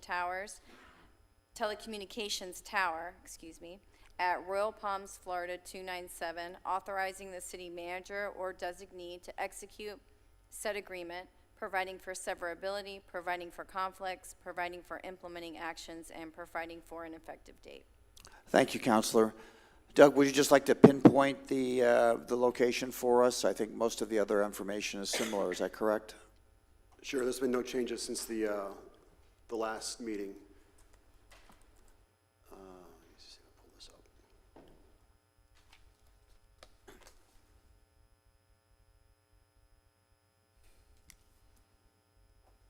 So again, this is Area 4F in the Wireless Master Plan, located just off of Town Center Boulevard and Royal Palms Parkway. Any other comments? No, sir. Any questions from City Council on this location? Well, just that this one, in my opinion, now it's a no-brainer because it will not affect anybody. Yet, remember that this, there's a big project going to be built there in that area, right far. So, right now, I see no reason, in my opinion, not to vote yes in favor of this. I have no comments. If there are no other questions of staff, I will open this item up to the public for comment to City Council at this time. Are there any members of the public that would like to speak to City Council on this item? Seeing none, I will close public comment and come back to City Council. Any final comments? Just move to approve it. But just before that, if you would, I do want to thank staff that has gone above and beyond in terms of research and data preparation for a very lengthy period of time. So please express my thanks to your entire department, and thank you, City Manager, for directing the operation. I do have a motion on the floor. Is there a second? I'll second. Clerk has it. Yes, I do. Roll call, please. Vice Mayor Branquinho? Yes. Councilmember Danko? Yes. Councilmember Finelli? Yes. Mayor Alfin? Yes. Motion passes 4-0. Moving down the agenda, we will now move to item number 8, and if council would read the resolution into the record, please. Yes, this is agenda item number 8, a concession lease agreement for the Palm Coast Harbor Golf Course. A resolution of the City Council of the City of Palm Coast, Florida, approving the terms and conditions of the concession lease agreement with the Green Lion Cafe LLC for food and beverage services at the Palm Harbor Golf Course, authorizing the city manager or designee to execute said agreement, providing for severability, providing for conflicts, providing for implementing actions, and providing for an effective date. Mr. DiLorenzo, do you have a presentation for us? Yes, City Council. Jason DiLorenzo. Good morning again. Just a short presentation. You've heard this many times, so just a quick overview and then what occurred since the last time you met on this. So here's just a review of the current agreement. It was signed in 2017. The first 6 months were free. It's currently at $600 a month, and the city pays all of the utilities, and the owner indicated that they wish to continue the operation. On your request, we had an outside source do a fair market analysis, which determined that for this location and type of facility, that a range of $9 to $10 a square foot, inclusive of utility charges, was appropriate. However, that an energy audit could be performed, or electric metering, could be established and negotiated, and the typical increase would be 3% annually. At your May 3rd council workshop, you requested staff to try to find a way to become expense neutral at the clubhouse within 24 months, reduce the hours of operation requested by the tenant. So the golf course opens roughly at 7, depending on the time of the year. It's seasonal. But the tenant asked that they should be allowed to open at 9 daily, and that has been adjusted. To remove the requirement to publish a catering menu, that was taken out of the current agreement. To utilize the actual square footage of the deck, that actually came from the applicant. They asked to use the full square footage, or the tenant, I should say. And, but that we should add language memorializing the use of the deck by golf groups and operations. So basically, some language that says how it operates now is how it'll operate and continue into the future. So when a golf tournament or the golf groups are meeting, they can utilize the deck for those time periods.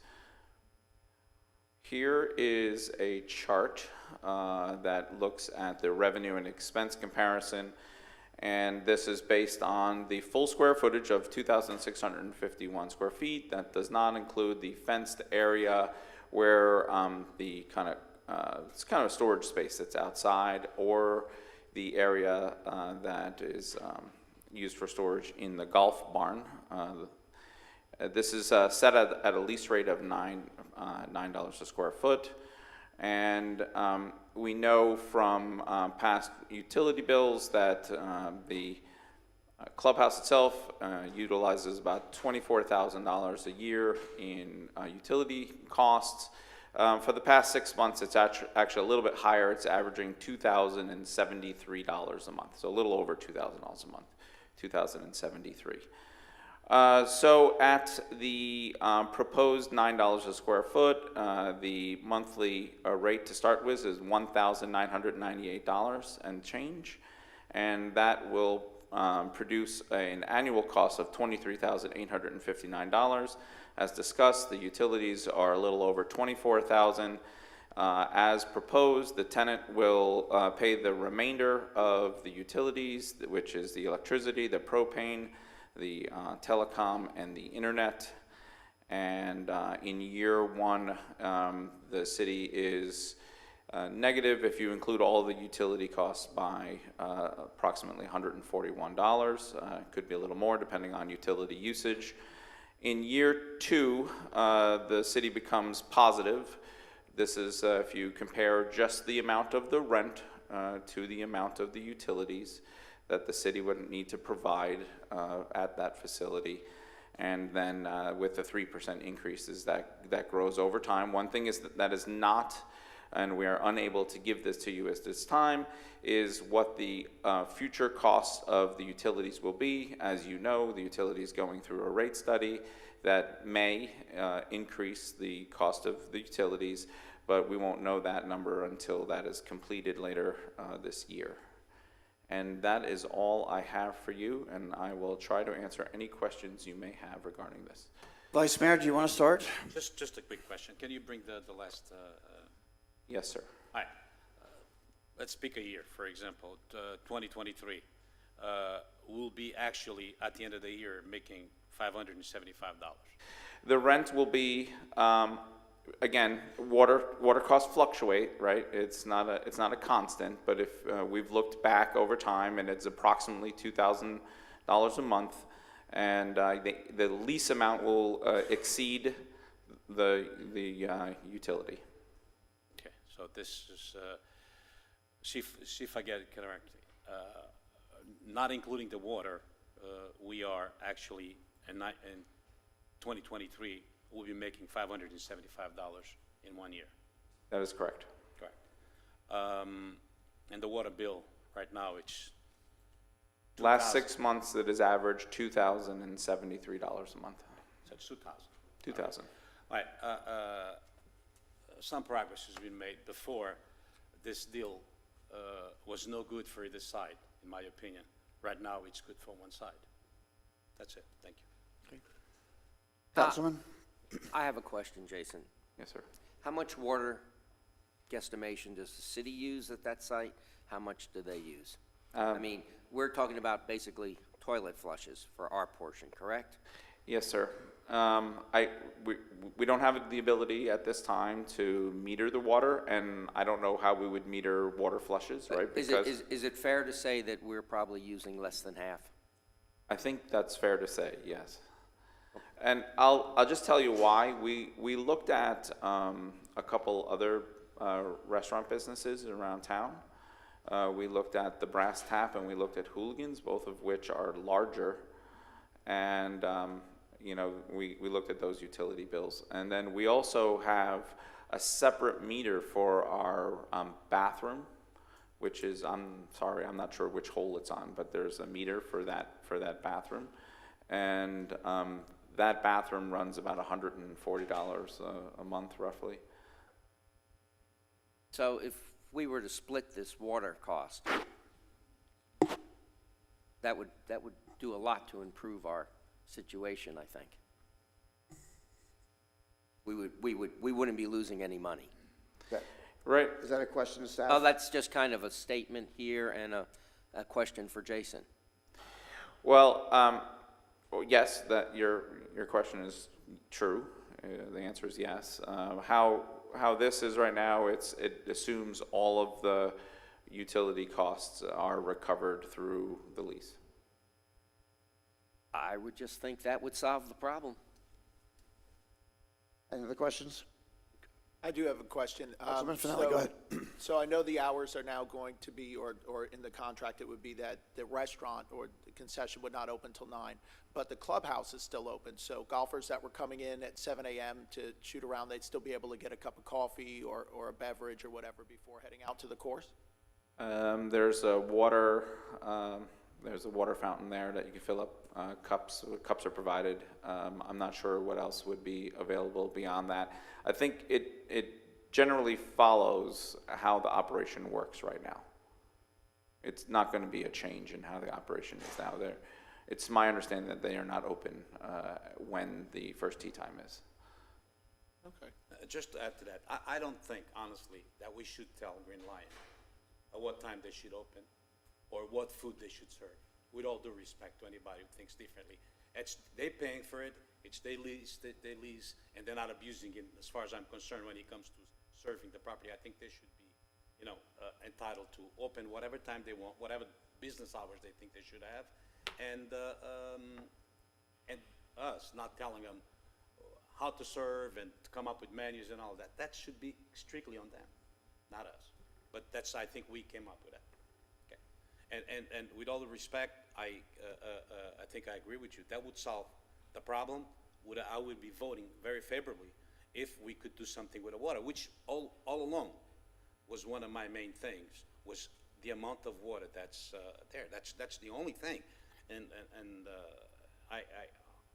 somebody thought, okay, here, that I was the anti-business, that I wasn't the anti-everything, by saying what we said at the beginning. Once again, I like to leave this clear. I have no idea, never spoke with a gentleman that owns the Green Lion. And may God give him what I wish for me, okay? But now, we still have one thing to think about. It's the city of Palm Coast. It's how are we going to justify to the people of, and the can of worms we're opening, okay? And if we could do something with the water, trust me, my vote will completely turn if we could do something with the water. But that's something that has to do with the people that have been negotiating the contract. It's the only thing. I just want to add that we're in full agreement on this, especially considering the economic situation we're now facing. The hardships our taxpayers are facing with almost $5 a gallon gas, with the inflation, with the cost of everything going through the roof. I think splitting this water would be good for the city. It would be good for who's ever leasing that facility. So I'm on board with you. And just one thing that's funny, that to show that I have nothing against and this is important to stress because I've heard it. As far back as yesterday, my family and the people that is visiting me for here, they wanted to go to a good burger. Guess what I sent them? To your place. I still think you make the meanest burger out there. So, gentlemen, just a couple questions so I can understand. Excuse me. A couple things. One, Jason, the ability to monitor the water usage is available when? I'm sorry, sir? So there's some discussion on the dais about splitting the cost of water. So at what point in time would you be able to determine who's using how much, if ever? It would be extremely costly to meter the entire building, and then we don't understand how you would split a shared bathroom. So are you, city council members, are you suggesting that we just arbitrarily split the water bill in half? I am. Okay. And the reason why is it's simple. It's clear. We're not using as much water flushing a Okay. toilet as we are washing So- dishes and everything else. So I think that's incredibly fair on our part. The reason for my question, just so you understand where I'm coming from. So I view this lease, this concession lease, as a potential precedent that will be, in our books for future considerations should a business come to us in the future with our rapid growth and plans. So I just want to make sure that we get it right, because whatever we decide here will be referred back to as a precedent for future agreements. That's why I'm uncomfortable with arbitrarily splitting a cost that we are unable to monitor. And then let me add one other point. Staff, are you familiar with any other commercial concession leases that do not pass through the utilities to the tenant?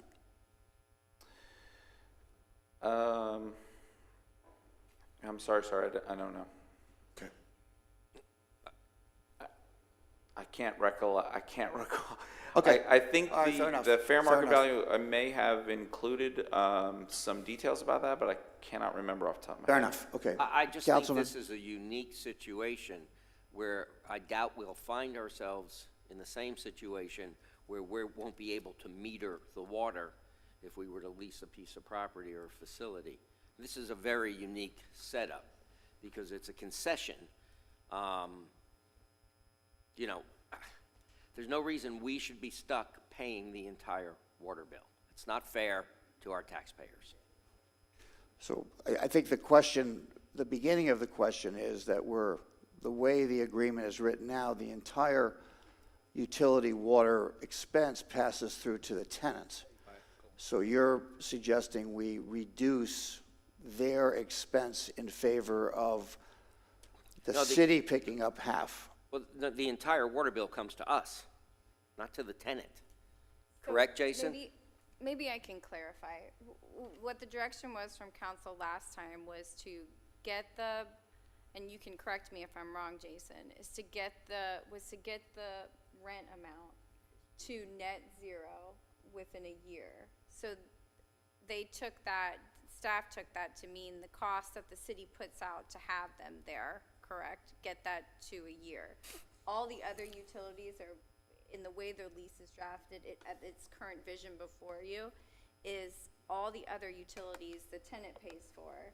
The city pays the water, but essentially the tenant is paying for the water back to the city, and that's the only amount that the city's getting. So that's the way it's, and then in the future, depending on utility costs, the city may get more as the years, because there is an escalation clause in the I Mm-hmm. understand that, but Jason just told us that the price of water went up. Well, it may in the future. So Okay. there's All still, right, so that's your comment. Okay. Any other comments here on the dais? Jason, so this is a fiscally neutral cross proposal by September 1st, 2023. It's good for Green Line, it's good for us. yes, sir. There's a couple constants we know, right? That the utilities are roughly $24,000 for that facility. We know that the lease is going to bring in roughly $24,000 starting after 12 months, and sometime in year two. It's very close, but there's an annual 3% adjustment, which may or may not equal future utility costs. We can look at that in the future, but it's probably pretty close. I don't know how neutral this is, to be honest with you. And it's far from neutral, with all due respect. It's far from neutral. And Jason, in your talking with the Green Lion representatives, do you have the sense that in case if we would send this back to you, would they agree to come up with some towards the water bill? Because it's the biggest bill. It's the biggest bill that the city, on this whole thing, that the city is. Do you see it? There's a possibility that the Green Lion, look into their heart and say, okay, we'll give you X amount more for water, and then we all be happy and voting in favor of this. Do you see that possibility? I It's don't. not fair to ask I could ask you, it's not fair to ask the owner. Vice Mayor, I'm not sure that's a question that. Yeah, it is a question. No, but I'm not sure that's a question that's answerable by staff. You're asking him to presume what. I'm putting him on the spot, yes. Well, you're asking him to presume what the tenant would do. I'm not sure it's a fair question. If you would say yes, I would say, then let's try it that way.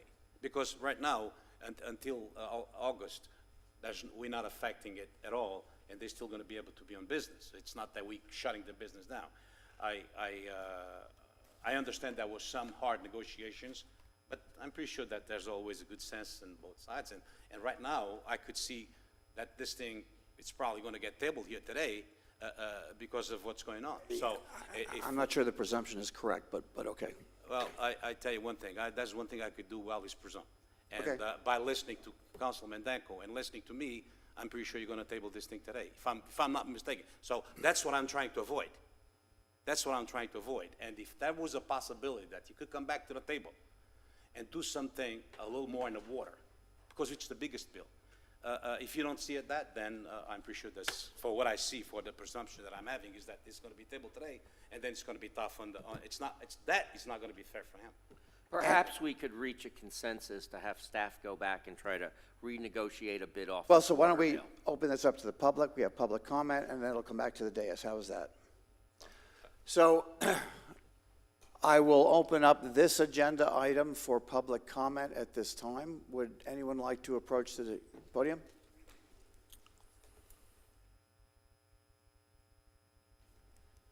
Robin McDonald, Palm Coast. I don't confuse easy, but I'm totally confused now. My first question is, the Green Lion was paying $600 a month and we were eating the rest.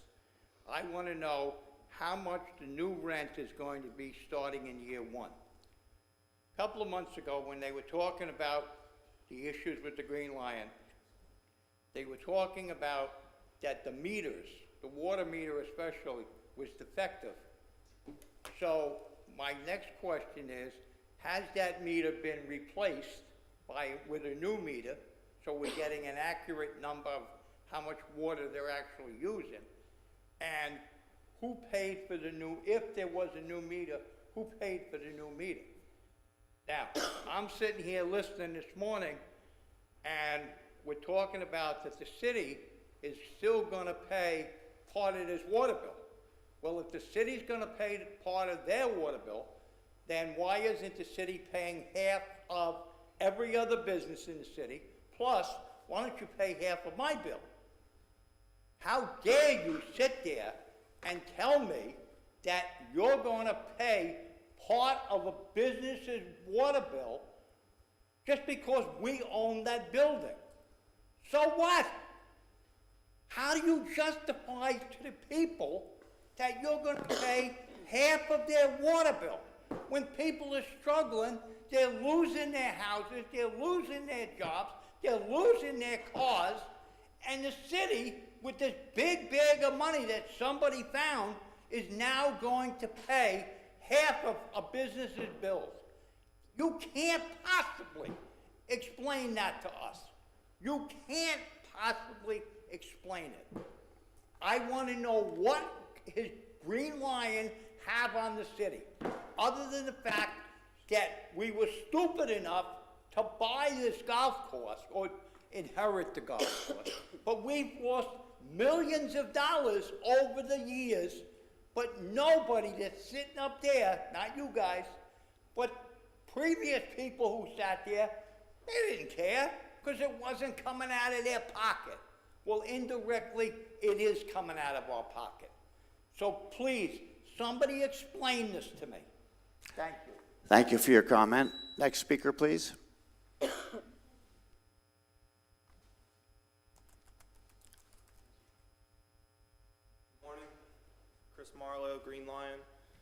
Mr. Mayor, I was hoping to have more than 3 minutes.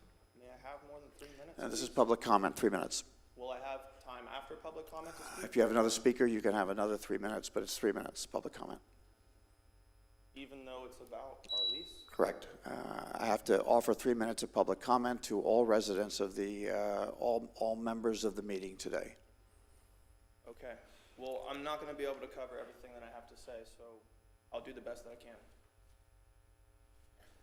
I'm surprised that we're on the agenda this morning. I was hoping that it would be tabled after our concerns and requests were sent to you, the city attorney and the city manager 2 weeks ago. The direction is to negotiate, yet you are unwilling to negotiate. We have received no response from you or you.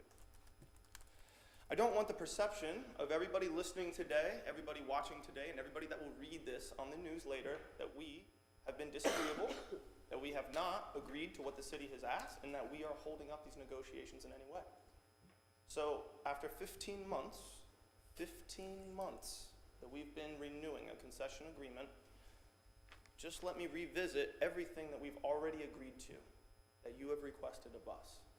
Not that we have to, but we did to be a good partner. First and foremost, you said you want fair market value. We've said it over and over again, we'll pay what's fair.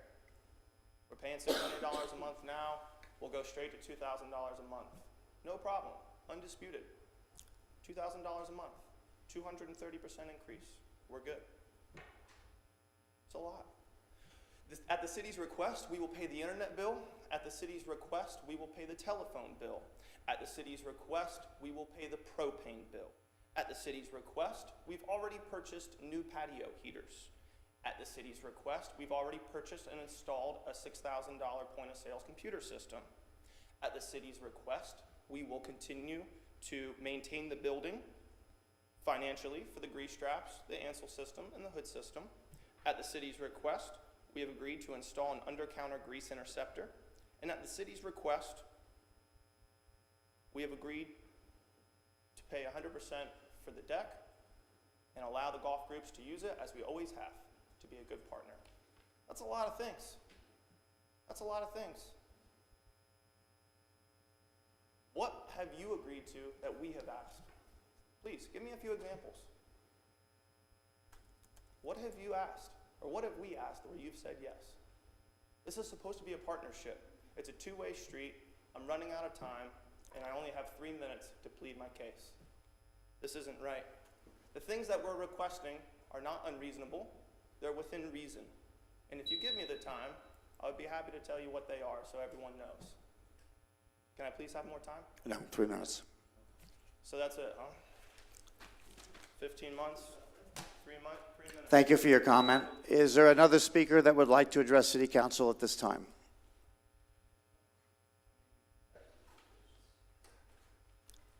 Morning, Mayor. Gene Dowd, Palm Coast resident. And I played golf a couple of times at the golf course. The one question I have, I heard Jason say that there's a water meter in the bathroom around, I think it's the 15th or 14th hole. Well, what about the ice machine and the water machine that's outside that the golfers use multiple times during their round? Is that part of the restaurant's bill?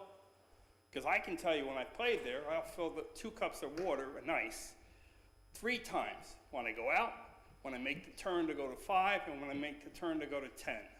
Is there meters on that? When this first came up, this room was packed with people about the restaurant, about the golf course. The city took over the golf course, and they've made it profitable. But we should also be responsible as a city. If we use the water, we should pay for the water. If the restaurant uses the water. So my one question is there a meter on the ice machine and the water machine that only the golfers use multiple times in their round? You've done a great job at the golf course. Don't lose the restaurant, because the residents around it really liked it. Thank you. Thank you for your comment. Are there any other members of the public that would like to address City Council at this time? Yes, sir. Tony Marlowe, Green Lion. I'm sorry, what's your name again? Tony Marlowe, Green Lion. Very important. The city have unilaterally, you've turned a concession agreement into a lease. This was not a lease. You've hit us now with property tax. You haven't answered our emails. The property tax isn't relevant. Why should we pay property tax? Why have you changed it from a concession agreement to a lease agreement? Why? Who done that? Which one of you changed it? Which one? The This staff- is, somebody this is your turn for public comment, so please continue with your public comment. Which one of you changed from a concession agreement that we have legally to a lease agreement that is not legal? Which one? Somebody did. Was it you? The water, by the way, you use it to wash down the canoes for the rowing club 2 or 3 times a week. Stop telling us that we use more water than you. We serve maybe 100 people a day. You have 200 or 300 on that golf course. Everyone drinks water. Everyone uses the bathroom. Everyone uses the ice machine. Stop telling us that we use all the water.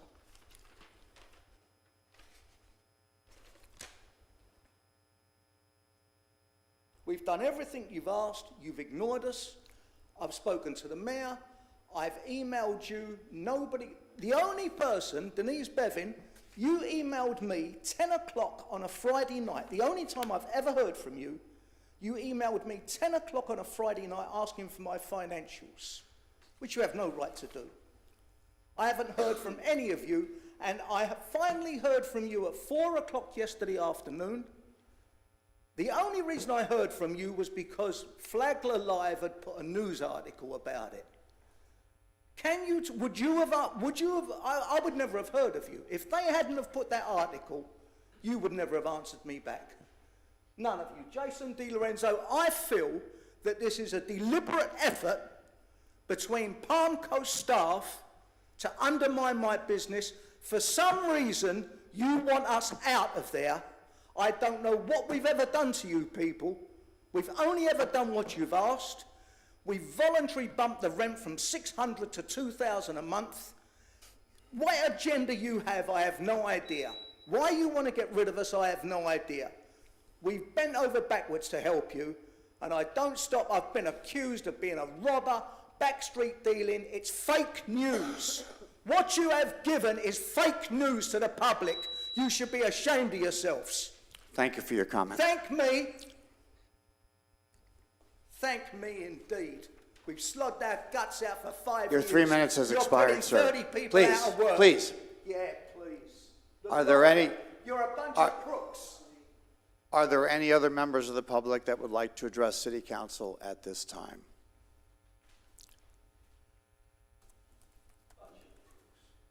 Linda Preventer, Flagler Beach. Glad they didn't bring a lawyer if they only got 3 minutes. If this is deciding the lease today, why you won't let those people speak more than 3 minutes is beyond me. The water, it's been talked about to death. They share that water with all the golfers. I was at an event there the other day, and I can tell you the people, not for the event, but the golfers coming in and out using that restroom. So unless you put a separate meter on there and then split that cost, there's really no way to say who's using what water. They have tried to make this work. You wanted a break-even point, you got your break-even point. You hired somebody to do an analysis. You're getting fair market value, not a concession lease agreement, which should be $9 with utilities included. So I think they've bent as far as they should bend. And maybe you guys can work with this business that has been successful, and that's the only reason they're being punished, is because they are successful. One of you mentioned John Netz a couple weeks ago. John Netz loved this place. His wife had his memorial service there. John Netz would be shaking his head right now. Thank you. Thank you for your comment. Are there any other members of the public that would like to comment on this agenda item at this time?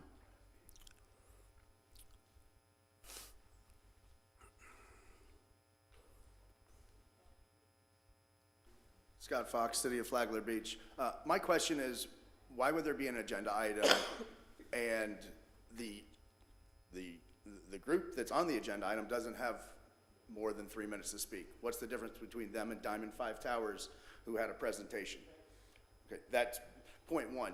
Point two, and this is more of a plea to you guys, let's not look at the immediate right now, because I don't know how many of you were here in 2017, but what they did was overcome the unthinkable and took a piece of property that was dilapidated and in the middle of a hurricane, and they turned it into a destination, something that benefits the city of Palm Coast, that benefits the tourists. Let's not just look at these numbers right here. Let's look at the amount of sales tax that they generate for the city.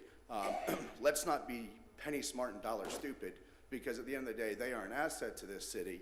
And as you can see there, it is going to be a profitable piece of property and partnership between the city of Palm Coast and the tenant. So I ask you guys to take a step back and look at everything that's going on in the economy right now, and the inflation and the work labor shortage and everything else that's going on, and say, this is an opportunity for us as a city to circle back to the presentation that was given in the awards for the SBA and support a small business who is, you know, the incumbent in this situation. The incumbent is better than the alternative, which who knows what it is. So I ask you to please reconsider and take a look at things. Think about the long term and think about reputation of Palm Coast. You're making the citizens happy, you're making small businesses happy, and you're showing support on your part. Thank you. Thank you for your comment. Are there any other members of the public that would like to address City Council at this time on this agenda item? Seeing no one step forward, I will close public comment and we will return to City Council. Any additional discussion or comments at this time? Just a couple of comments. I'm sorry, Mayor, if I may, do you mind if I address a couple things that came up just from a legal standpoint? First and foremost, in the last month, I had approximately between 10 and 15 emails between myself and the Green Lions attorney going back and forth on drafts and discussion on this. So that was just in the last month. Before that, the last couple months before that, there were even more. I had phone calls with him. 2 weeks ago, I was notified that he was no longer engaging with discussions back and forth between him and I on this lease. So that was the last time we had any correspondence with one another. But up until that point, we were going back and forth on drafts. Second is, that is correct. We did add in a new section regarding real property taxes that was based on a decision that's come out recently from an appellate court, but it's being appealed to the Supreme Court of Florida for certification. What that decision said was that essentially a city that owned a golf course and had a management company operating that golf course, that resulted in the golf course not being tax exempt any further due to the deal that was made between the city and that management company. There are some factual differences between that situation and the situation we have here, but until this matter is resolved, our suggestion was to add this section in just in case, because the city is a tax-exempt corporation. We don't pay taxes. If the operation of the Green Lion at this site, due to the deal that we have with them, results in property taxes being put on the property, I don't know that it will. At this point, it's in legal limbo. But we've added that in as just in case. And finally, I had heard and been asked some questions on this about some language in the current draft that you have in front of you. We tried to, and you'll probably remember this, integrate the RFP into one document so we had one comprehensive agreement and to clear things up. One of those things in the current agreement, we have this very broad provision that states that if the city determines that an employee or representative of the tenant has engaged in criminal activity, that the tenant shall be removed, the tenant's employee shall be removed immediately from the premises that's being leased. We attempted to specify that because that was very general and very overbroad, to say, to really just limit it to, for breach of the contract, to limit it to if there's an actual conviction of any officer or director of the tenant, and that conviction was a felony, and it's supposed to be a first-degree misdemeanor, not a second or third, because that's just a misstatement that we have in there. We wanted to limit that so that it wasn't so broad and all-encompassing, and really just dealt with when there were egregious things that have occurred for one of the officer or directors of the tenant. So we can clear that language up quite easily. It's not new language. It's in the current agreement. It's much more broad in the current agreement. But I wanted to clear those couple items up for you in case anyone had any questions on that. Thank you, Counselor. Any additional questions or comments from City Council at this time? See, this is something that's, we have not paid any extra taxes since 2017 on this golf course. This is, You don't pay taxes on the golf course. But we will be starting paying No, taxes? we will not. Nope. No.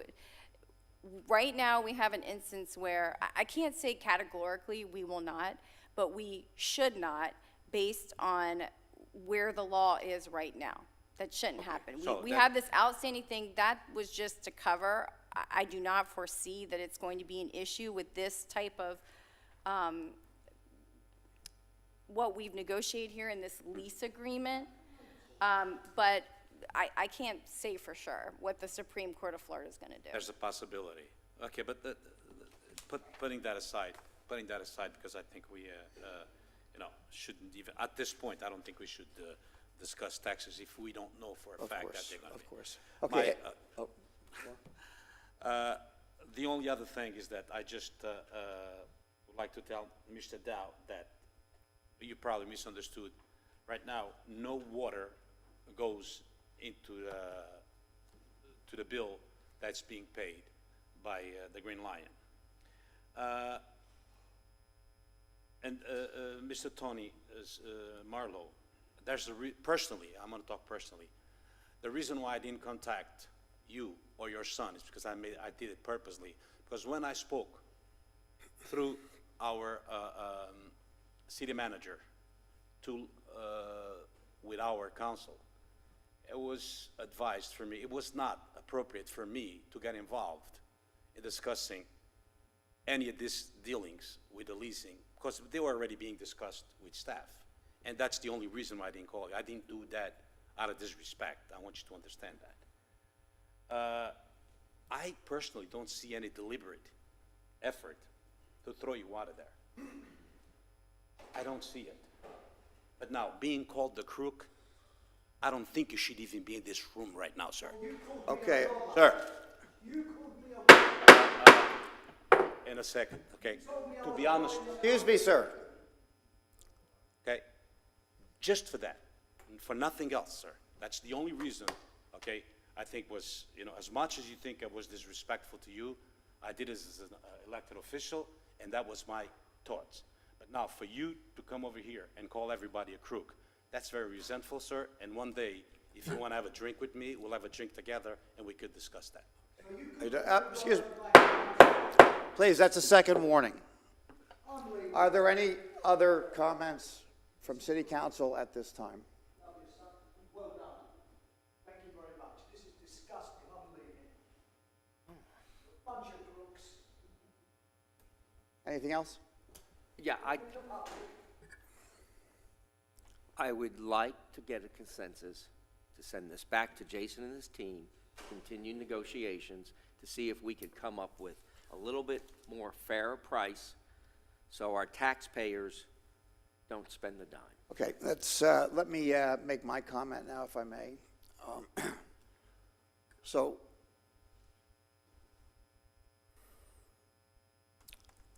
this is a response to questions that were sent to me from the Green Lion. And I'll read my response, or part of my response.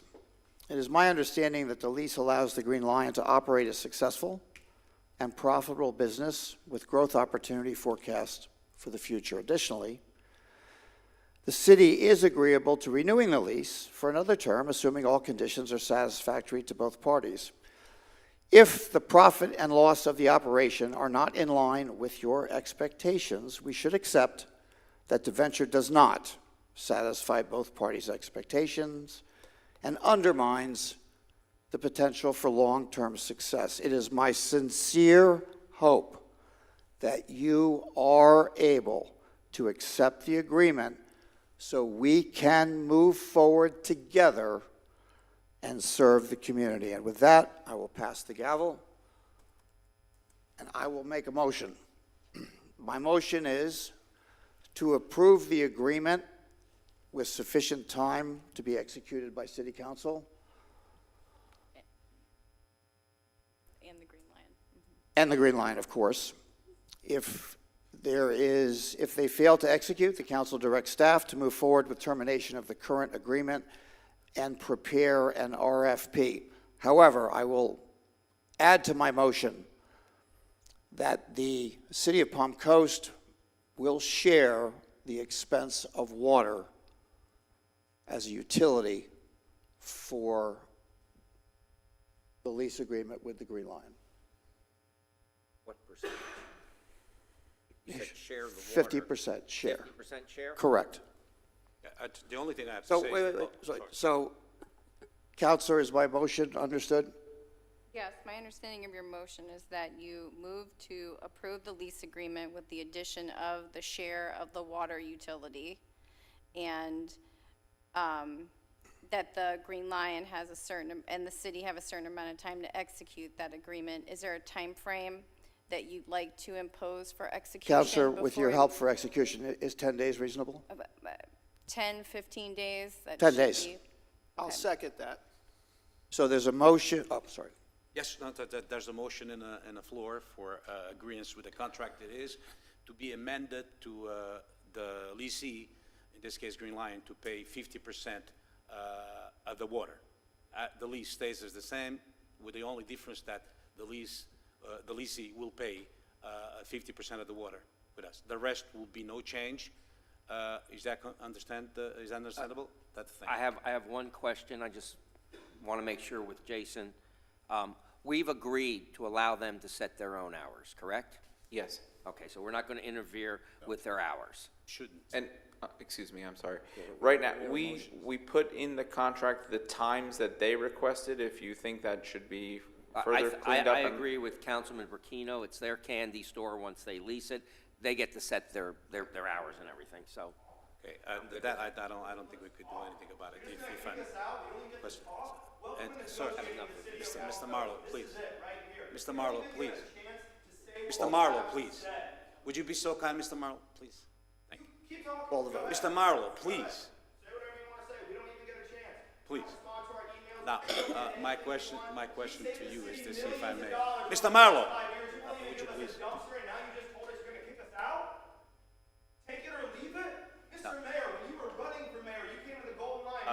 Mr. Marlowe, please. Mr. Marlowe, please. I'm asking you, please, 3 times. Would you be so kind? Okay. Would you? What have I ever done? Why won't you even talk to us? All right, if he calms down, please let him stay. Thank you. If he calms down, please let him stay. Okay, thank you. Thank you. Please call the vote.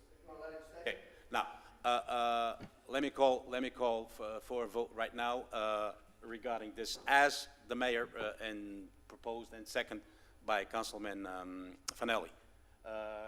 Please call for a vote. Mayor Alphen. Yes. Councilmember Danko. Yes. Councilmember Finelli. Yes. Vice Mayor Branquino. Yes. Motion passes 4-0. Okay, Mr. Mayor, you got the gavel back. Thank you.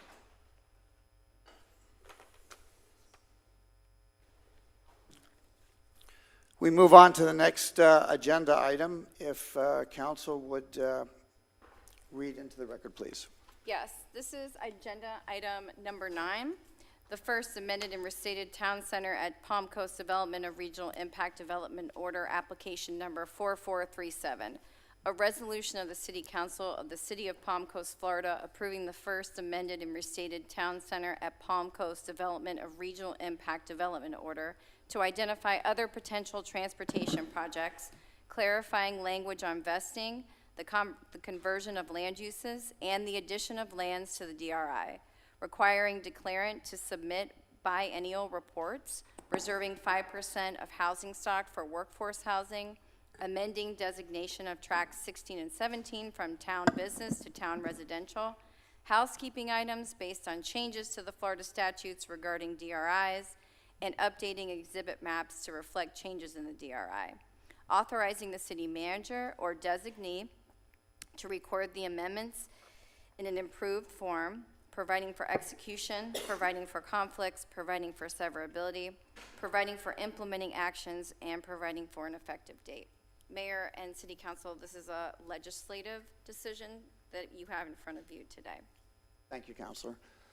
Gentlemen, you have a presentation. Yes, sir. Good morning, City Council members and Ms. Bevan.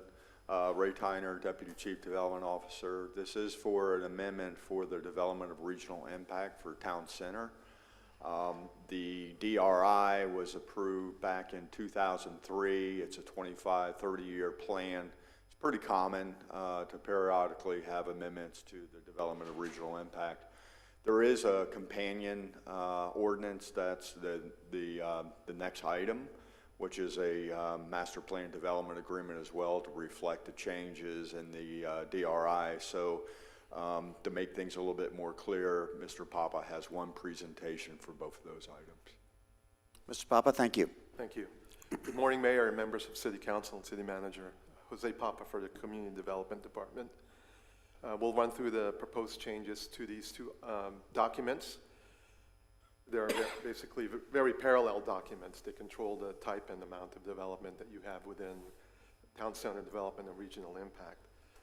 Just to give you some background, this is,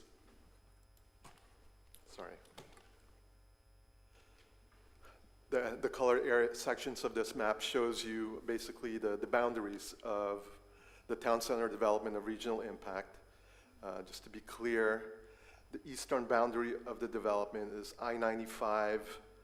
Basically, you have Royal Palms Parkway running on the north side of this development, Belterre Parkway as the western boundary, and essentially State Road 100 serves as the southern boundary for Town Center DRI. And that's just to highlight to you that the 1,600 acres is a compact area located within the middle of the city.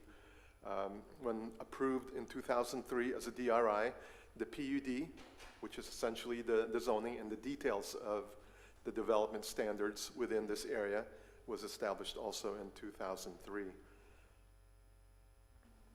Looking at the future land use map, as you can see, the pink area is what's known as Development of Regional Impact Land Use Designation. The green areas, light green areas, are conservation. The entire area is designated as Master Plan Development, or PUD. And again, when these documents are approved in 2003, there's been a few amendments to them. The DRI-DO was amended in 2018 to address transportation project requirements and to require the impoundment of impact fees so that the impact fees paid for any development within this area is put together in a bucket so that a future transportation project could be addressed using those impact fees that would also address the impacts from this development as well as the surrounding areas. Over the years, the PUD development agreement has been amended in a number of ways. Names to the street names, track designations, signage regulations, the alternatives for garage parking requirement all have been addressed with previous changes to the PUD. This table basically gives us a background of where we are with the entitlements, the present entitlements for this development. Currently, it has approved for 2,750 dwelling units and essentially almost 4 million square feet of non-residential uses, ranging between office, retail, commercial, or non-retail commercial.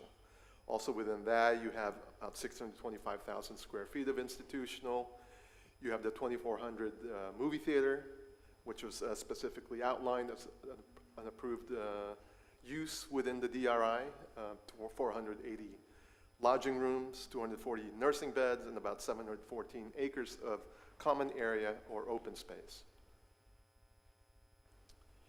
Also approved within that DRI and MPD is a track map, which identifies specific areas or tracks within the DRI, and within each of those tracks, there is a companion within the PUD that alerts us as to the type of use that may be permitted within that tract.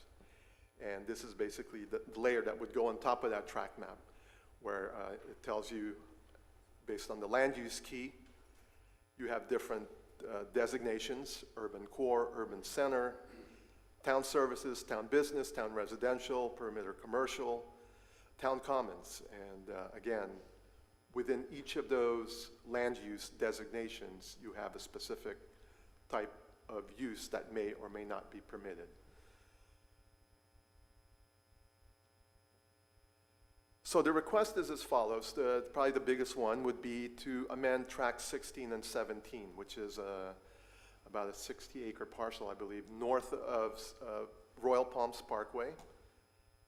And currently, it is designated as town business, meaning the main uses that would be permitted there would be non-residential uses. And here to change that designation from town business to town residential.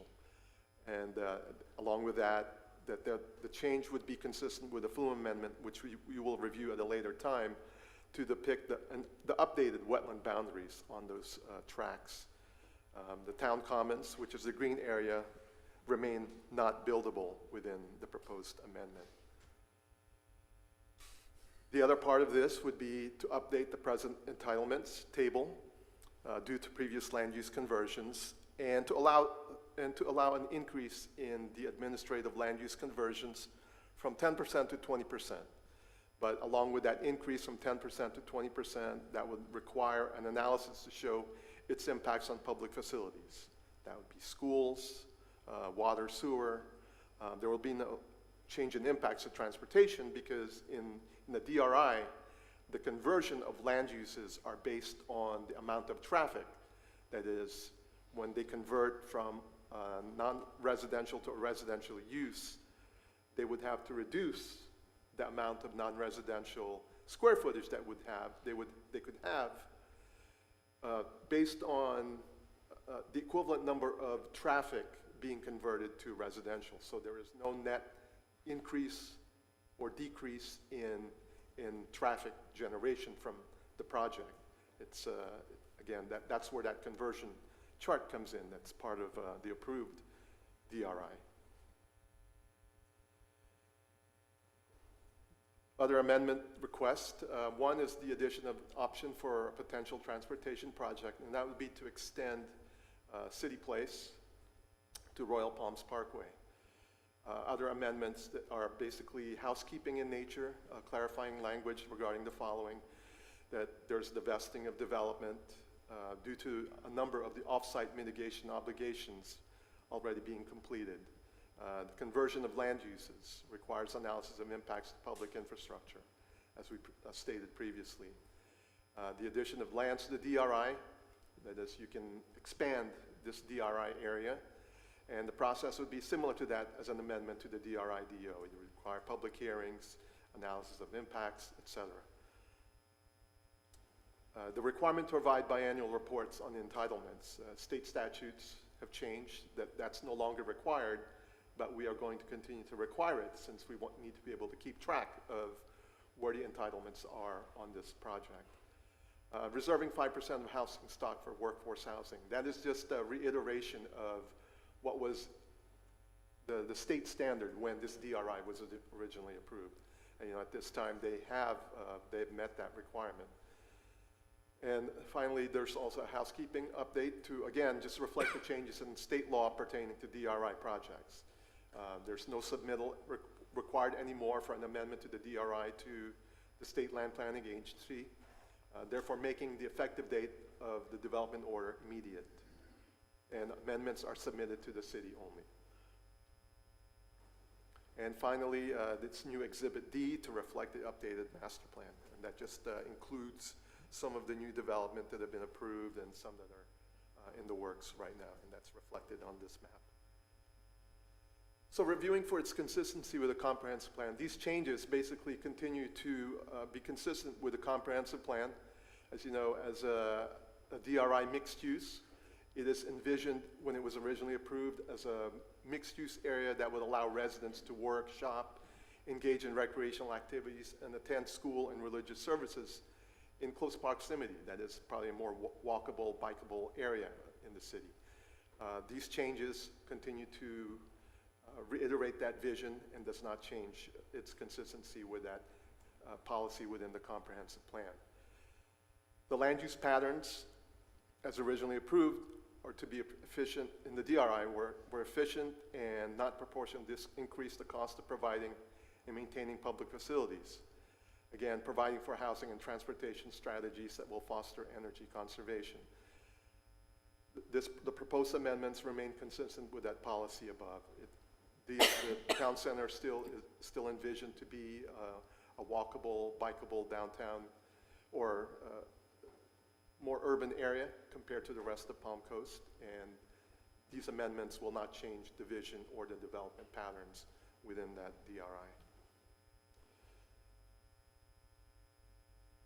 It's consistent with the policy that we are to encourage development where public facilities, infrastructure, and services are available. Again, we're not changing or expanding any uses, and the DRI boundaries at this time to any undeveloped areas or any areas that are not served by infrastructure. So it remains consistent with this policy. So summing up all those findings, we find the amendments to be consistent with a comprehensive plan. There's no additional impact on previously identified protected areas. I think we believe that these amendments will provide a positive impact on the economy. It remains compatible with the surrounding land uses, and amendments will only immediate impact properties contained within the town center DRI. And there is a legitimate public purpose to promoting the continued development of town center and to ensure that it remains a viable long-term project, as Mr. Tyner mentioned. This is a 25 to 30-year development area for the city. So based on those findings, the Planning and Land Development Regulation Board did hold a public hearing on the proposed amendments and found that the proposed amendments and recommends to the City Council that they find the proposed amendments consistent with the comprehensive plan and recommend that City Council approve the proposed amendments to Town Center DRI-DO. As part of their motion, the Planning Board did recommend a condition to add 5 additional workforce housing units within the Town Center DRI. So although they've met the requirements for the number of workforce housing units, Planning Board did recommend just to find space for 5 additional workforce housing units. And going on to the PUD amendment, as you will see, a lot of the proposed changes in the PUD really mirror or run parallel to the proposed amendments to DRI. One, again, is that proposed change from town business to town residential for tracks 16 and 17. And again, and some additional changes would be to clarify that tracks in town business areas permit institutional uses. Basically, tracks 14 and 15, which you see here, due to its location, adjacent to Town Center Boulevard and really its proximity to Old Kings Road. Just to clarify that as part of being in a town business area, that institutional uses are also permitted within that area. And the other one would be that on tracks 18A, really due to its location between a town business area to the north, for tracks 14 and 15, and the presence of the Imagine School to its south on track 13, that although tract 18A is designated as a town residential area, it'd be provided with the flexibility to potentially permit institutional uses. And again, that's just due to its location, a sort of a transition area between, again, Imagine School to its south and town business areas to its north. And I guess I forgot I highlighted those in circles. So, and again, and moving on to some additional requests for changes to the PUD, to permit certain service uses within the urban core, and these are typically uses you'd find in other commercial areas. And the urban core is basically situated along Central Avenue. Just to give some reference, City Hall is here. This is Central Avenue. You have the apartments here, and a lot of it it's still, and you have the movie theater about here, and the apartments here. But within the purple area, which is designated as urban core, an urban center actually, within urban core that permit things like veterinary clinics and restaurants, the takeout in nature. And to also permit hospital use tracts, and this is really more of a clarification than anything else, just to really specify that hospital uses are permitted within the urban core and urban center areas. Another amendment that we're proposing to the PUD is to create a definition for student housing with the influx of two universities into town center, JU and UNF.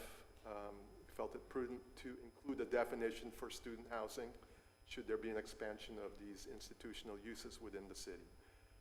And those student housing would be permitted in areas that also allows, where you allow colleges and universities.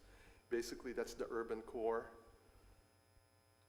the town center, town service area, and the town business, and also in the perimeter commercial areas, which are areas highlighted in red. One other request is to reduce the minimum lot width and lot sizes, again, just within the town core areas, from 2,500 to 1,920 square feet. And this reduction will accommodate the development of the live, work, and learn, play development, where you have a building that is owned fee simple by a private owner, and parking is owned in common by property owners. I think this is sort of highlighted by the sketch here, where each of these blocks, as you see adjacent to the roadway, are owned by individual business owners. It again allows them to build something compact, specifically for the type of use that they have. And also, but this also allows them the opportunity to maybe build a living unit above that. This is very typical of what you'd see in the more historic downtowns, in more developed historic areas. Other requests to reduce the minimum lot sizes for townhomes in the town residential areas from 2,500 square feet to 1,500 square feet. We allow us to establish a minimum living area for residential uses which are not currently found within the agreement, and that is that within the downtown area or our urban core area, we have a minimum living area of 400 square feet. Within town business areas, 600 square feet, and within the town residential areas, 600 square feet to 1,000 square feet as the minimum living areas. Other changes would be to allow flexibility and to allow parking canopies on multifamily parcels adjacent to the town core tracts, and that would be tracts 18, 22, and 23. This is very consistent now with what was permitted at, and I'm going to ask for help here, right? What's the name of I can never remember the name of the two new apartments. Central Landings Apartments and the apartment at the corner of Bulldog and Central Avenue, where we allowed parking canopies consistent with the architectural style for the buildings. So it just won't be like a flat roof canopy. It needs to be consistent with the architectural of the main building itself. Another proposed change is to be able to regulate overnight parking along on-street parking. Prohibit parking without a parking decal, and this affects existing and future development of on-street parking locations. When the on-street parking it's part of what's allocated to the adjacent landowner as part of the land sale, that they're allowed a certain number of on-street parking. So typically, those on-street parking should be dedicated to the uses that are adjacent to those spaces. And this just adds some clarity that those landowners will be able to control who parks overnight in spaces that were allocated to them as part of their original development. To clarify, the other request would be to clarify rules for construction fences. It was a little unclear in the current PUD. In this case, we will just say that we will require to follow, we'll follow the requirements of the Florida Building Code, just to make that clear. And the last, some other things would be to combine and update the exhibits for the sidewalk master plan. There were 3 exhibits for the sidewalks and future sidewalks with the original PUD. This just combines them into one, and also to update the master plan as shown before. So we find these proposed amendments, again, to be consistent with a comprehensive plan. Again, it continues to provide the opportunities to continue developing a mixed-use project. It provides for the opportunities to provide a greater variety of housing opportunities near services. It provides for opportunities, again, in an area already served by infrastructure. And as previously mentioned, it increases the variety of housing opportunities that we have. So looking at that and its consistency with the land development criteria, it is consistent with a comprehensive plan. There is no conflict with the public interest. There's no significant liability or hardship for the city. The proposed development does not create an unreasonable hazard and nuisance or constitute a threat to the general health, welfare, or safety of the city's inhabitants. And still, the project must still comply with other local, state, or federal regulations. Planning Board also held the public hearing for this application, and they find that the proposed amendments to the Town Center PUD, the development agreement, is consistent with a comprehensive plan and recommends that City Council approve the proposed amendment to the Town Center PUD development agreement. The applicant is here and is available to answer any questions you might have regarding the proposed applications. Thank you. Counselor, do you have a footnote? Yes, I apologize. Earlier I misspoke and said this was a legislative action, and it's not. It's a quasi-judicial action. So if you could please disclose any ex parte communications for the record, and whether or not that communication will influence your decision today. I've had none. Councilman? Not whatsoever. I've had none as well. Okay, thank you. All right, so we're caught up with that now? Yep, we are, thank you. Gentlemen, does that conclude your presentation? Yes, sir. So let me ask City Council members, Vice Mayor, do you have any questions to staff on the presentation? Basically, on those college habitational, if I may, are they basically dorms for this? They could be dorms. They could be. Yes, sir. Because 400 square feet, it's not going to be much of a dormitory, to put it that way. Yes, sir. I do have a concern transforming track 16 and 17 from town business to town residential. Especially here, we have been discussing business and business and business. And we're transforming, once again, from town business to residential.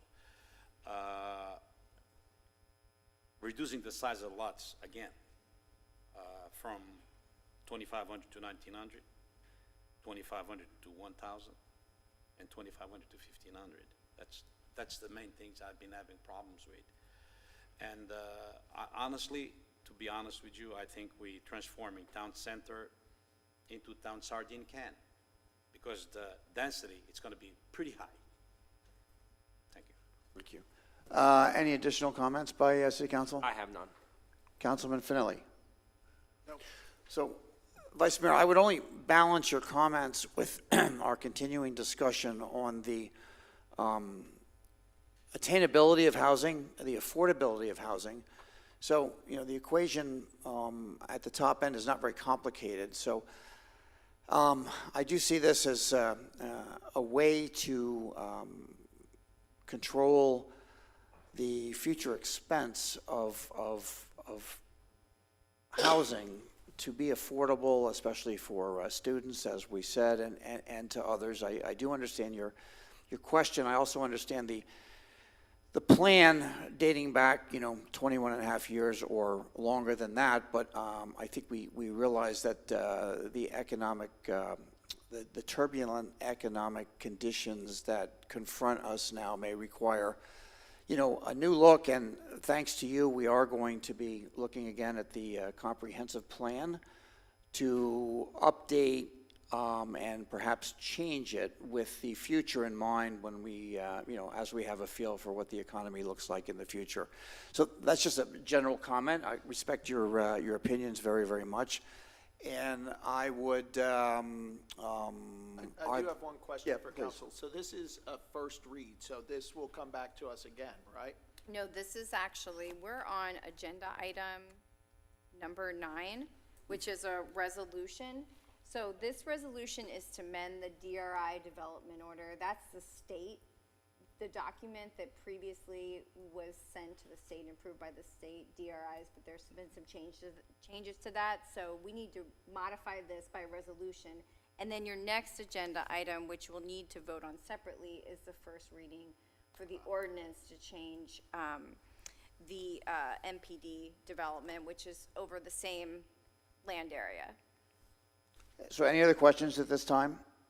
I just want to add that, and I thank you, I do appreciate it, because that's agree to disagree on certain things. And everybody knows my feeling. Affordable housing that people can't afford, you know what the recipe for is.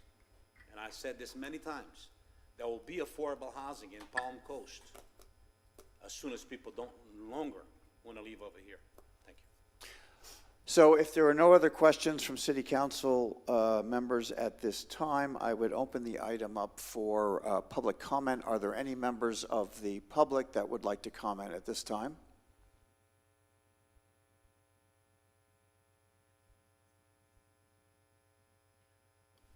At their option, right?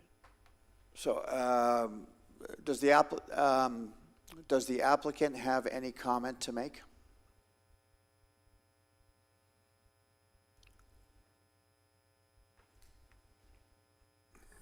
Mayor and Commission, thank you for being here. To staff and Jose, this was, you're looking at almost 2 years worth of work weekly. I apologize to Jose, it was massive going through these documents that are 22 years. This project, it's now basically 2025 in execution. Times have changed. Amazon is online. And I think looking into the future, that's what this does. So to address Commissioner Branquino's comments, the lot sizes have to do with live, work, play, which is commercial.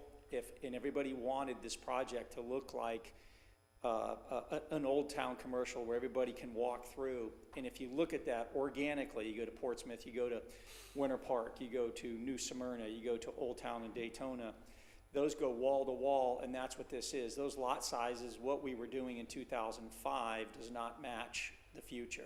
You know, we're not going to have a local part, very few local people can come in and afford to buy 3 acres, put in parking lot and retention. It's just, and pay impact fees. So that's what that addresses. So I think there was some confusion there. Point in fact, 16 and 17 was approved for multifamily.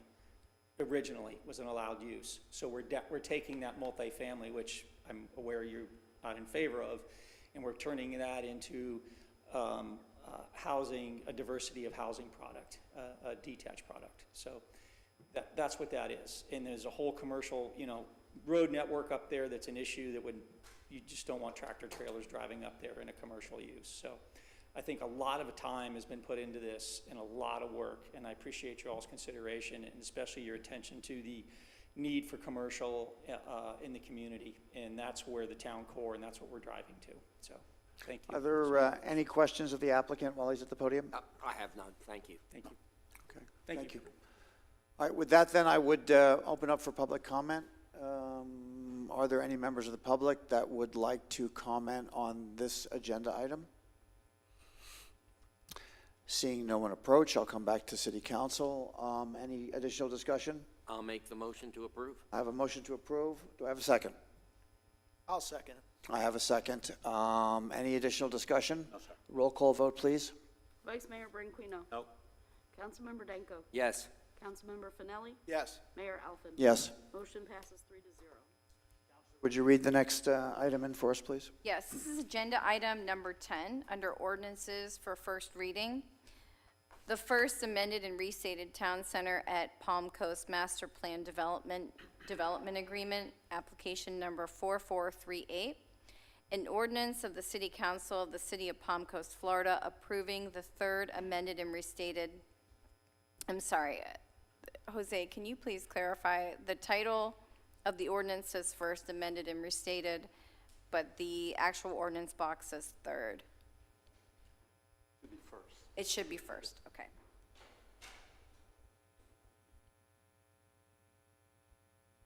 We'll update this prior to the second reading. An ordinance of the City Council of the City of Palm Coast, Florida, approving the first amended and restated development agreement for the Town Center at Palm Coast Master Plan Development, clarifying that Town Center Architectural Review Board review and approve design of policy of projects, amending designation of tracks 16 and 17 from town business to town residential, clarifying tracks in town business areas to permit institutional uses, permitting certain commercial service uses in town core area, including hospitals, and defining and permitting student housing, reducing minimum lot sizes in town core and town residential areas, establishing minimum living areas for residential uses, clarifying rules for construction of fences, amending parking requirements for multifamily development on certain parcels, regulating overnight parking, and updating and combining certain exhibits to reflect text changes to the MPD, providing for legislative findings and intent, providing for conflicts, providing for severability, and providing for an effective date. Thank you, Counselor. This is also a quasi-judicial decision, so we need to disclose any ex parte Councilman? communications. Vice Mayor, and nor have I. Thank you. Okay. Mayor, Mr. Papa already provided a presentation as a companion, so we're here for questions as well as the applicant. So let me Nothing to ask add. City Council, any questions? You understand this is a continuation of the last discussion? I'm good. Yes, I understand. Very good. I will open up this item for public comment. Are there any members of the public that would like to address City Council at this time on this agenda item? Seeing no one approach, back to City Council. Any final discussion or questions? I have none. I'm ready to make the motion. Is that a motion? Yes. I have a motion. I'll second. I have a second. Any additional discussion? I'll ask the clerk for a roll call vote, please. Vice Mayor Branquinho? No. Councilmember Danko? Yes. Councilmember Finelli? Yes. Mayor Alfin? Yes. Motion passes 3-0. We move on to the next. 3-1, sorry. Okay, correct. Thank you for that. We now move on to the next item, Counselor. Yes, the next item is agenda item number 11. This is an ordinance for the Town Center Track 16 and 17 Comprehensive Plan Amendment, an ordinance of the City Council of the City of Palm Coast, Florida, providing for the amendment of the City of Palm Coast 2035 Comprehensive Plan as previously amended pursuant to Section 163 Florida statutes, amending the future land use map designation for 29.42 acres of certain real property from conservation to DRI urban core, providing for conflicts, ratification of prior acts, codification, severability, and an effective date. Council, this is a legislative matter. It's amending the comprehensive plan. It's also in line with the two items you just heard. Thank you, Mayor. City Council, Ray Tyner, Deputy Chief Development Officer. When we did our comprehensive plan in 2004, when we adopted it, our wetland conservation areas were mainly determined by aerial interpretation, and that's basically a satellite, looking at the aerial and making an interpretation. Our comprehensive plan allows for an applicant to get real-life ground truthing data from a certified environmental specialist, a biologist, to determine what actually that line is. We allow for that. So what this item is, it's also in Town Center, that they actually came out and did a field verification of the lines, and thus it's modified. So Ms. Myers, our environmental planner, will have the staff presentation. Good morning, Mayor, City Council members. This is a quick presentation, I promise. So this is Town Center Track 16 and 17, Future Land Use Map Amendment. Just to go over, this is part of Town Center. Track 16 and 17 are up here, as you previously saw. Again, this is the area. The whole parcel is 104.24 acres. It's currently vacant with a few ponds. And as Mr. Tyner mentioned, due to recent wetland delineation to ground truth, the existing site conditions, the applicant would like to change 29.42 acres from conservation to DRI urban core. And the policy Mr. Tyner referenced is 6.1.9.9 in the comprehensive plan that states conservation flume will require field verification. This is the existing zoning map, which is master plan development. And here's a side-by-side comparison of the proposed changes. This is the existing conservation future land use map. You can see the conservation areas in the light green. And this is the proposed. This northern wetland is pretty much staying the same. You can see the lines are a little bit crisper now rather than windy. You can see this wetland has disappeared. This one's got a little bit smaller. This one got a bit smaller.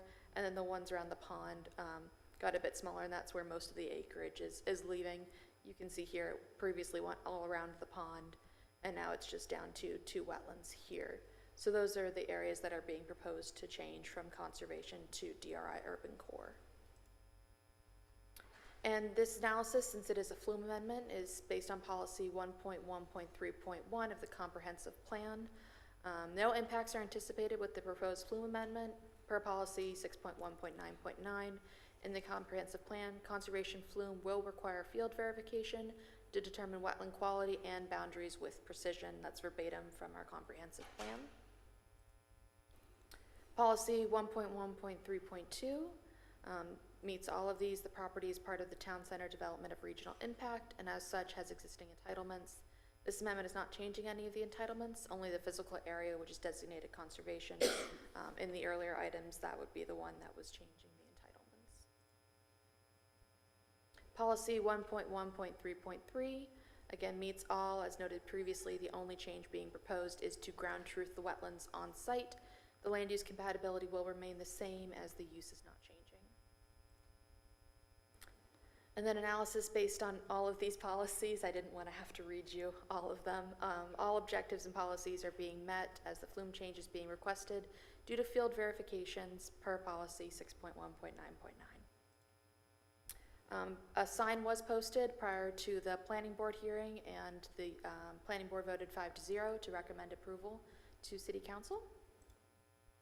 The Planning and Land Development Regulation Board find application 5080 consistent with the comprehensive plan and recommend that City Council approve application 5080 as a flume amendment due to ground truthing of on-site wetlands of 29.42 acres from conservation to DRI urban core.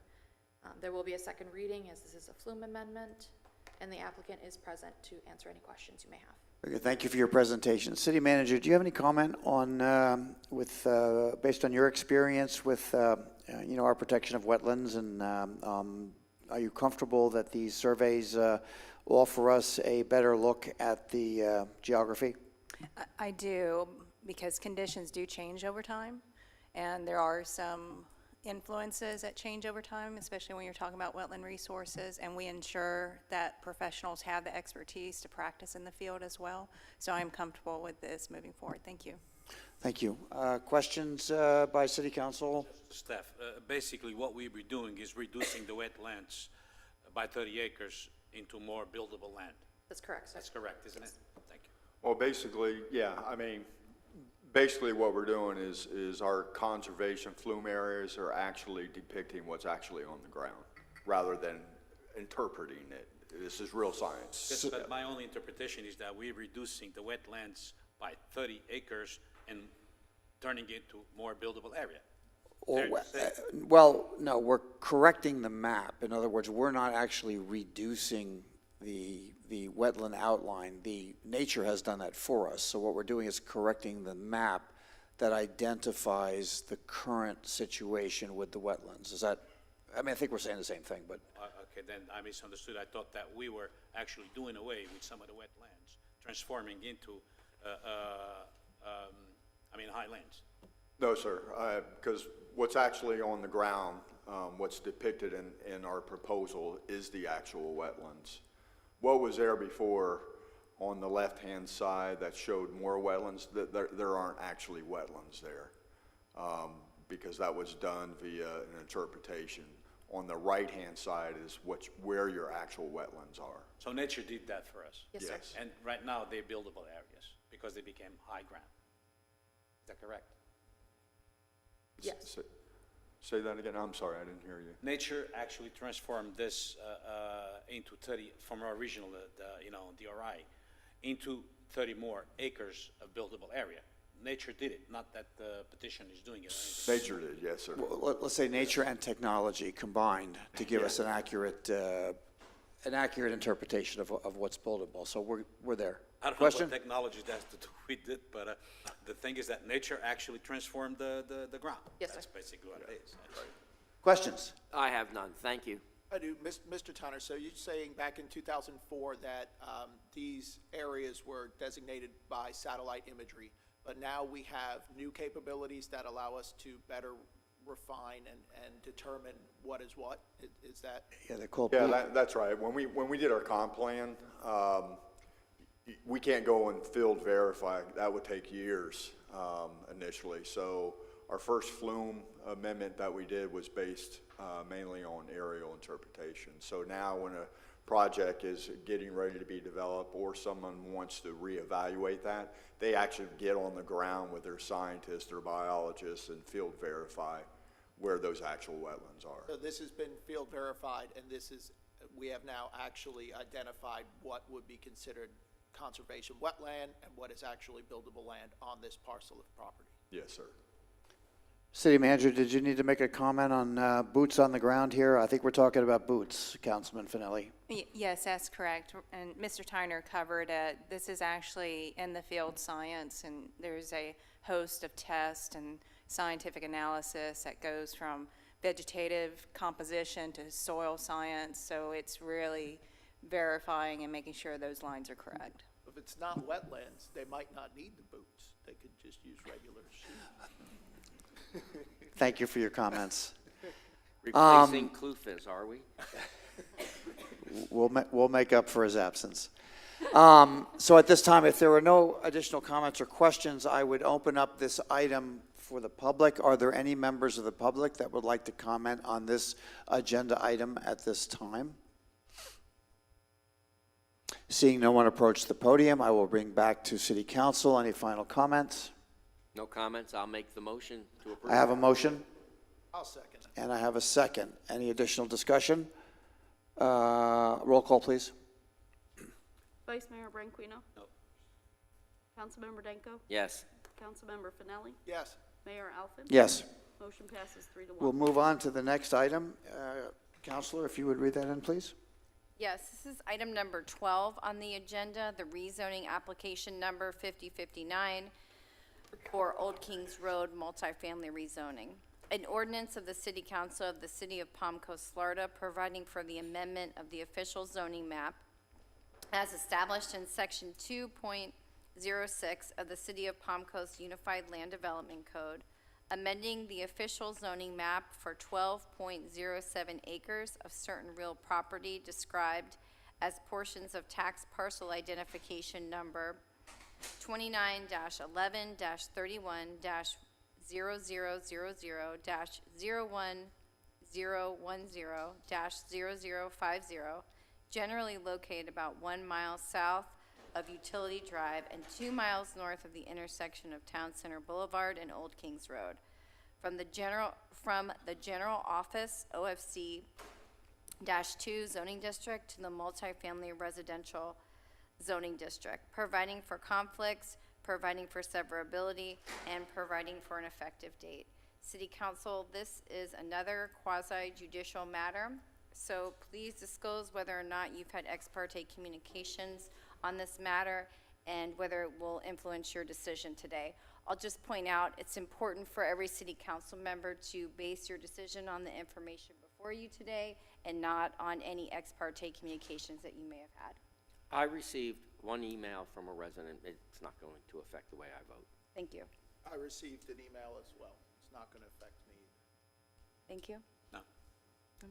Okay. And while the mayors, we'll wait for the mayor to return, but just as a reminder, and we'll just do this briefly, quasi-judicial matters are those that essentially result in the implementation of a city rule or ordinance. This allows for less room for discretion as opposed to legislative matters where the city has a lot of discretion to choose how those are going to go. In quasi-judicial matters, you must consider the criteria from the city's code for the type of request that you're hearing today. It's a rezoning.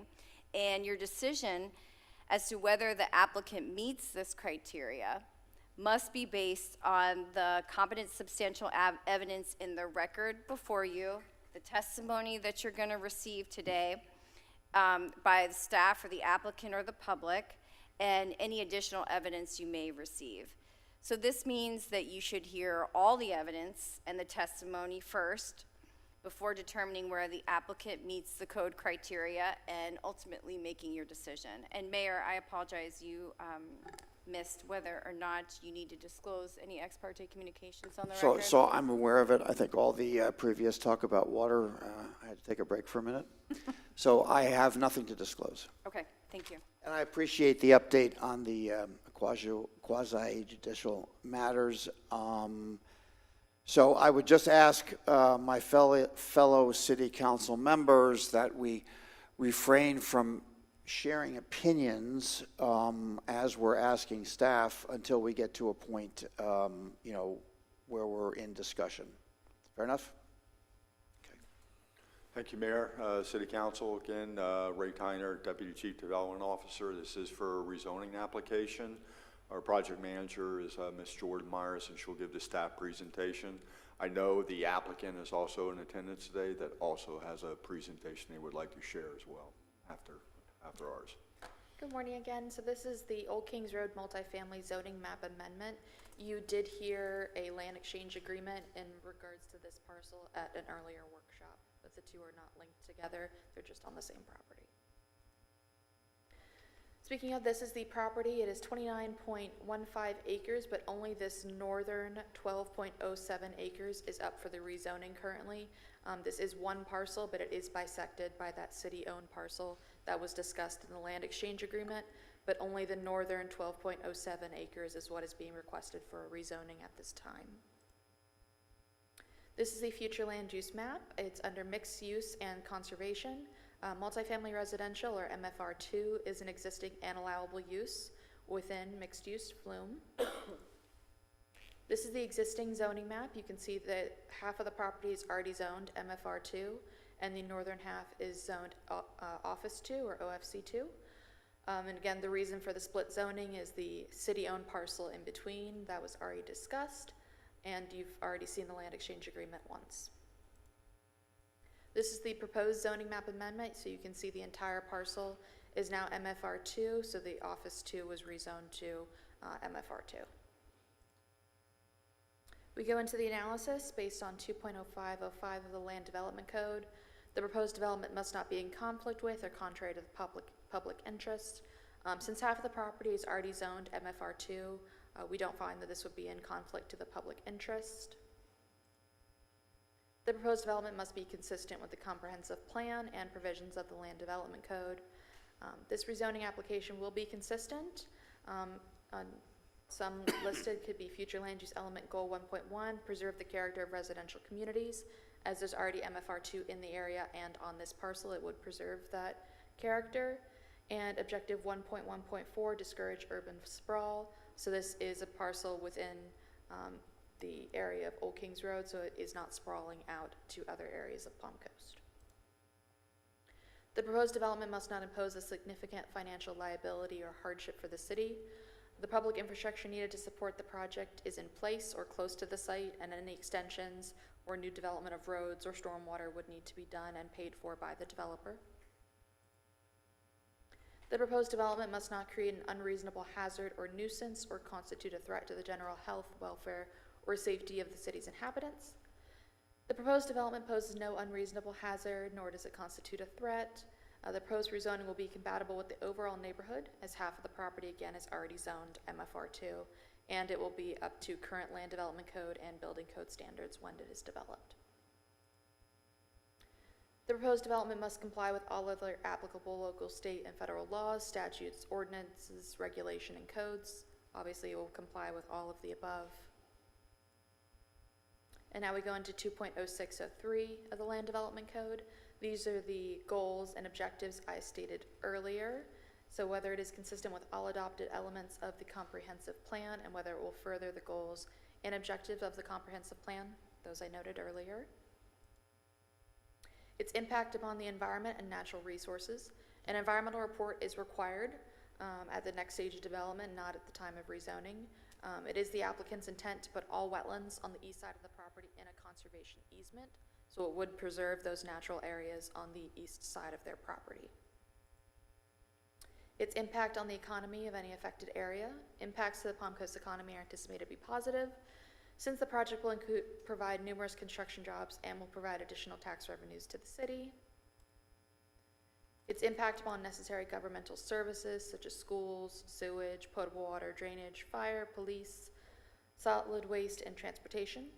The impact on the necessary governmental services, including those stated, will be done by impact fees paid by the developer during their technical site plan process, and will cover any additional things required. Any changes in circumstances or conditions affecting the area. There are no changes in circumstances or conditions that would affect the area.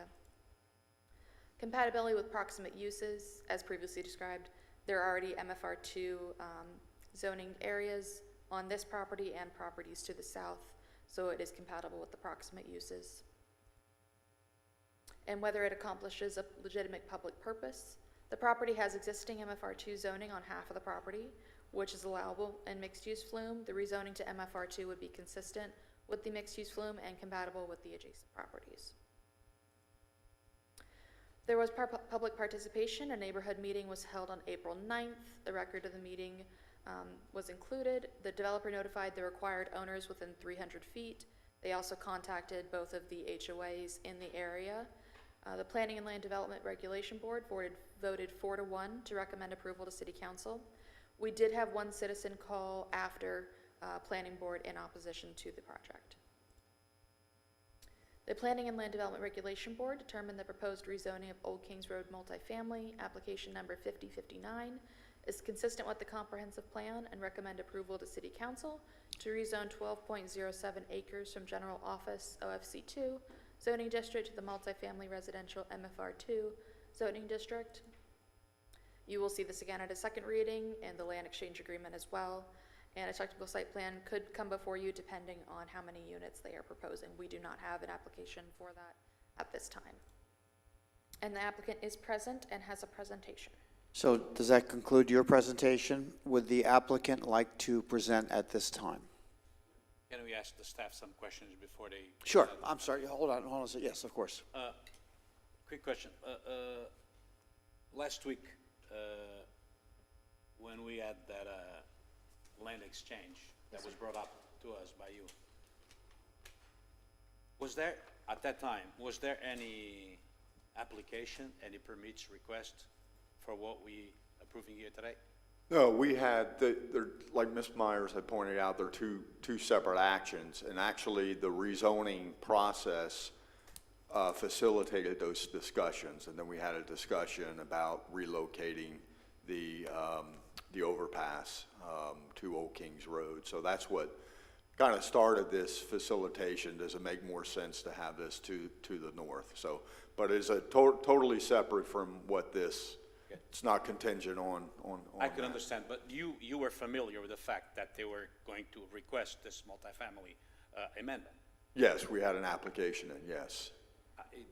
And you don't think we should know that? Because I will not vote in favor. I'm gonna let our attorney discuss that. It is a quasi-judicial nature, and in the public record to mention a quasi-judicial without the applicant being here or not being, but they're two totally separate. So yeah, staff felt it was inappropriate to mention that during our presentation of something that is independent of the zoning. Do you want to review that with City Council?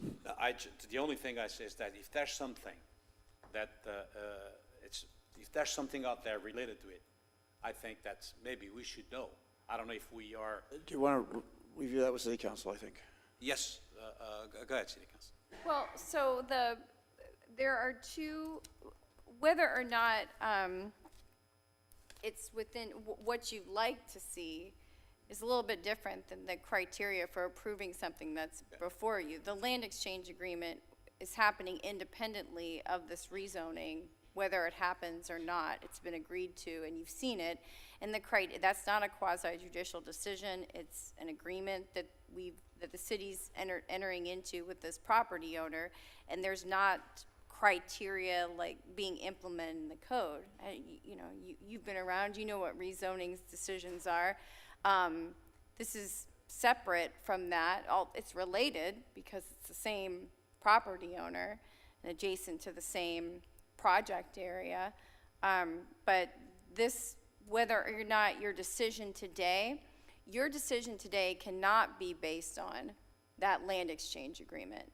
The city cannot contract away its zoning authority. We can't agree to something like this in an agreement. So it has to be completely separate in a completely separate hearing based on the criteria in our code. So, but it's fair for me to ask, next time we have a land exchange, is that for me to ask you if there's any petitions next to it? At any time you can ask at a if we're in the public, I would advise against discussing those because it's not a noticed hearing, right? And we want to give the public every opportunity to come and speak on something. So discussion of something outside of what's in front of you, I would suggest that does not occur because there may be a potential violation there.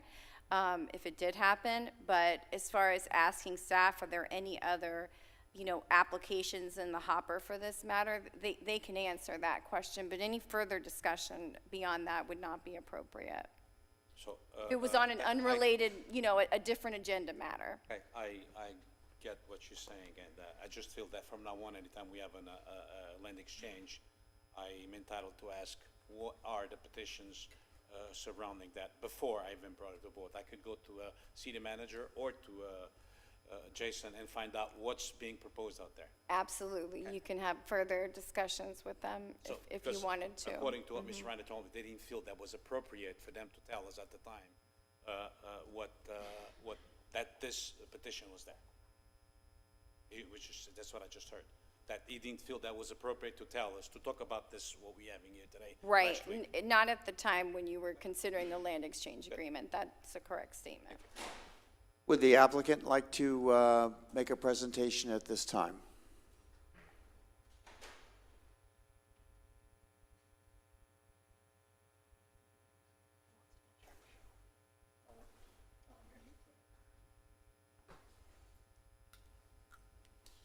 Mr. Mayor, Council, Bob Millian, Palm Coast.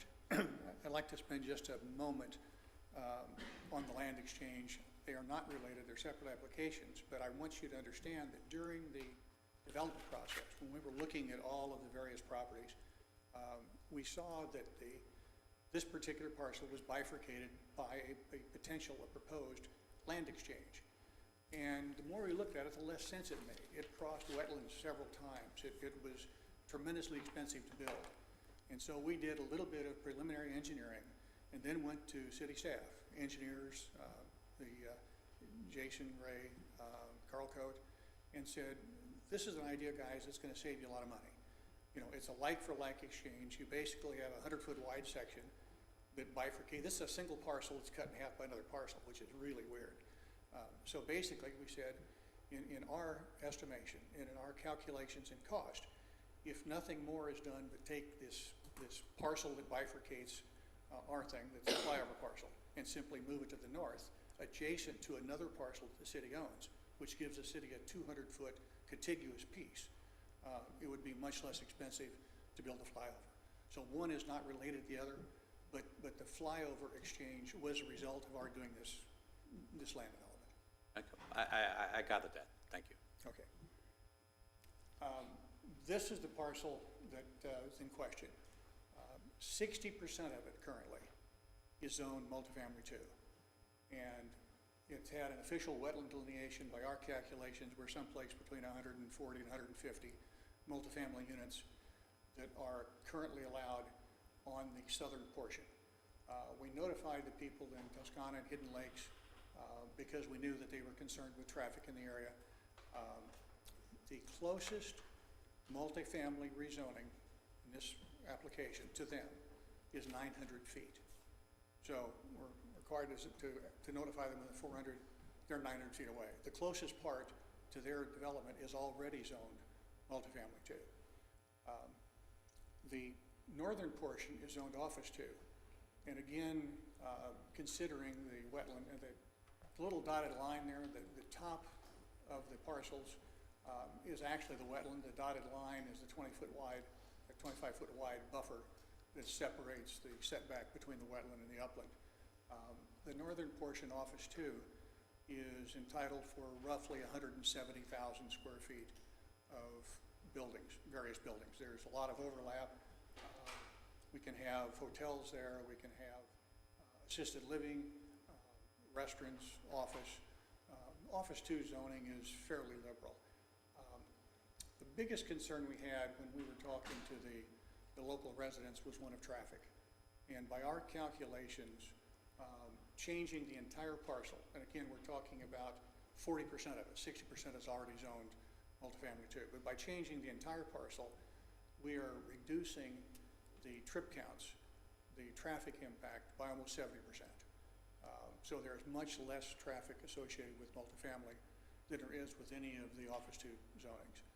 The other thing is that the actual footprint of the buildings is going to be less. There's going to be more green space.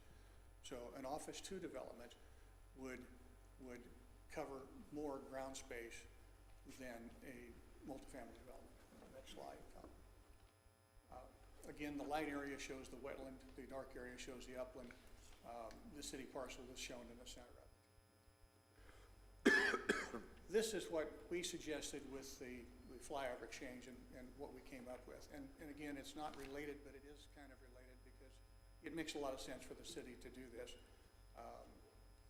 The initial flyover is in the yellow portion. So it was elevated across from Whiteview Parkway on the west side of 95. It comes over 95 in the air to across Old Kings, elevated, then goes back down to the ground, and then moves south about 300 feet and came back and connected again to Old Kings Road. The traffic circles, to give you an example, the traffic circles are on US 1. Those would fit the traffic slowdown that's the north part of Palm Coast now. I think it's around, I don't remember where it is. It's the new developments, Sawmill Creek, out of that area, they've got some traffic signals to slow the 65-mile-an-hour speed limit down to 35 and then back to 65. Those traffic circles would fit into this area. So this is a big map. I mean, you've got 200 feet between the little yellow dotted line and the edge of the red line. So this is not a tight U-turn. It's a big area. So that is the land exchange. Next one. So this gives you the look of it. If the land exchange happens and if the rezoning happens, you have 2 city parcels that are contiguous on the north end, total of 200 feet. You have a single piece of multifamily that will accommodate someplace around 240 units. That concludes my presentation. If there's any questions, I'd be more than happy to answer. So does City Council have any questions from the applicant at this time? Just Yep. one quick comment. I don't know if my colleagues are familiar with this, that the minimum lot size, the width, it's 25 feet. 25 feet. Talking about a can of sardines. Then I just ask my colleagues, where are we going to get all these workforce people to fill these homes? And this is why I want to go with that. But eventually, I'll talk about that a little more. I don't think it would make any sense now. So any questions of the applicant? No, sir. Okay. Any questions of the applicant? None. All Very good, okay, thank Thank you.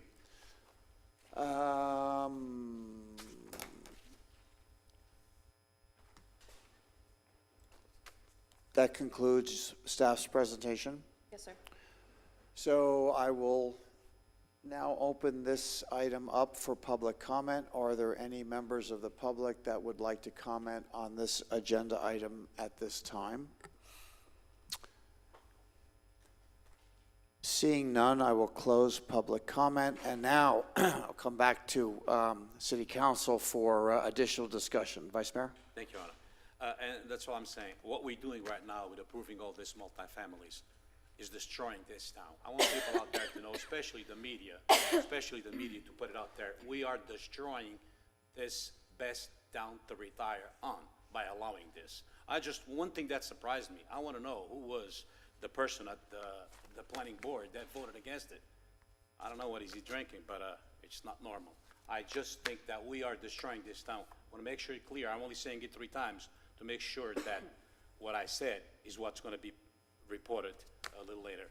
And that's the reason why. I don't know why we're going to find all of these people, working force, college force, to fill these homes that we allowing to be done. That's why I need that survey as fast as we can. Thank you. Any other comments by City Council at this time? Councilman Finelli? I do have a few.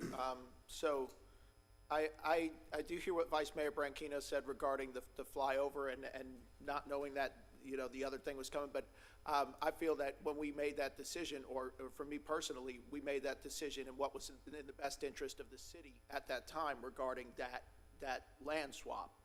So whether or not we approve or don't approve this, I believe that the last vote we made was the right decision for what was in the best interest of the city. So that being said, some of the things that were mentioned here regarding this is there's less of a traffic footprint, being that if it's rezoned to a residential, so we have less traffic in the area, and there's less of a footprint on the land.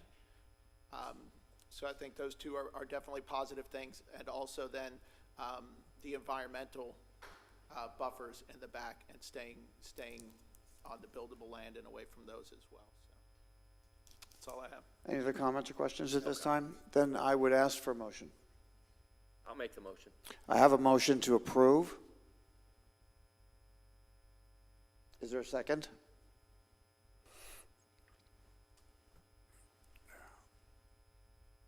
I will make a motion to, Did you second the motion?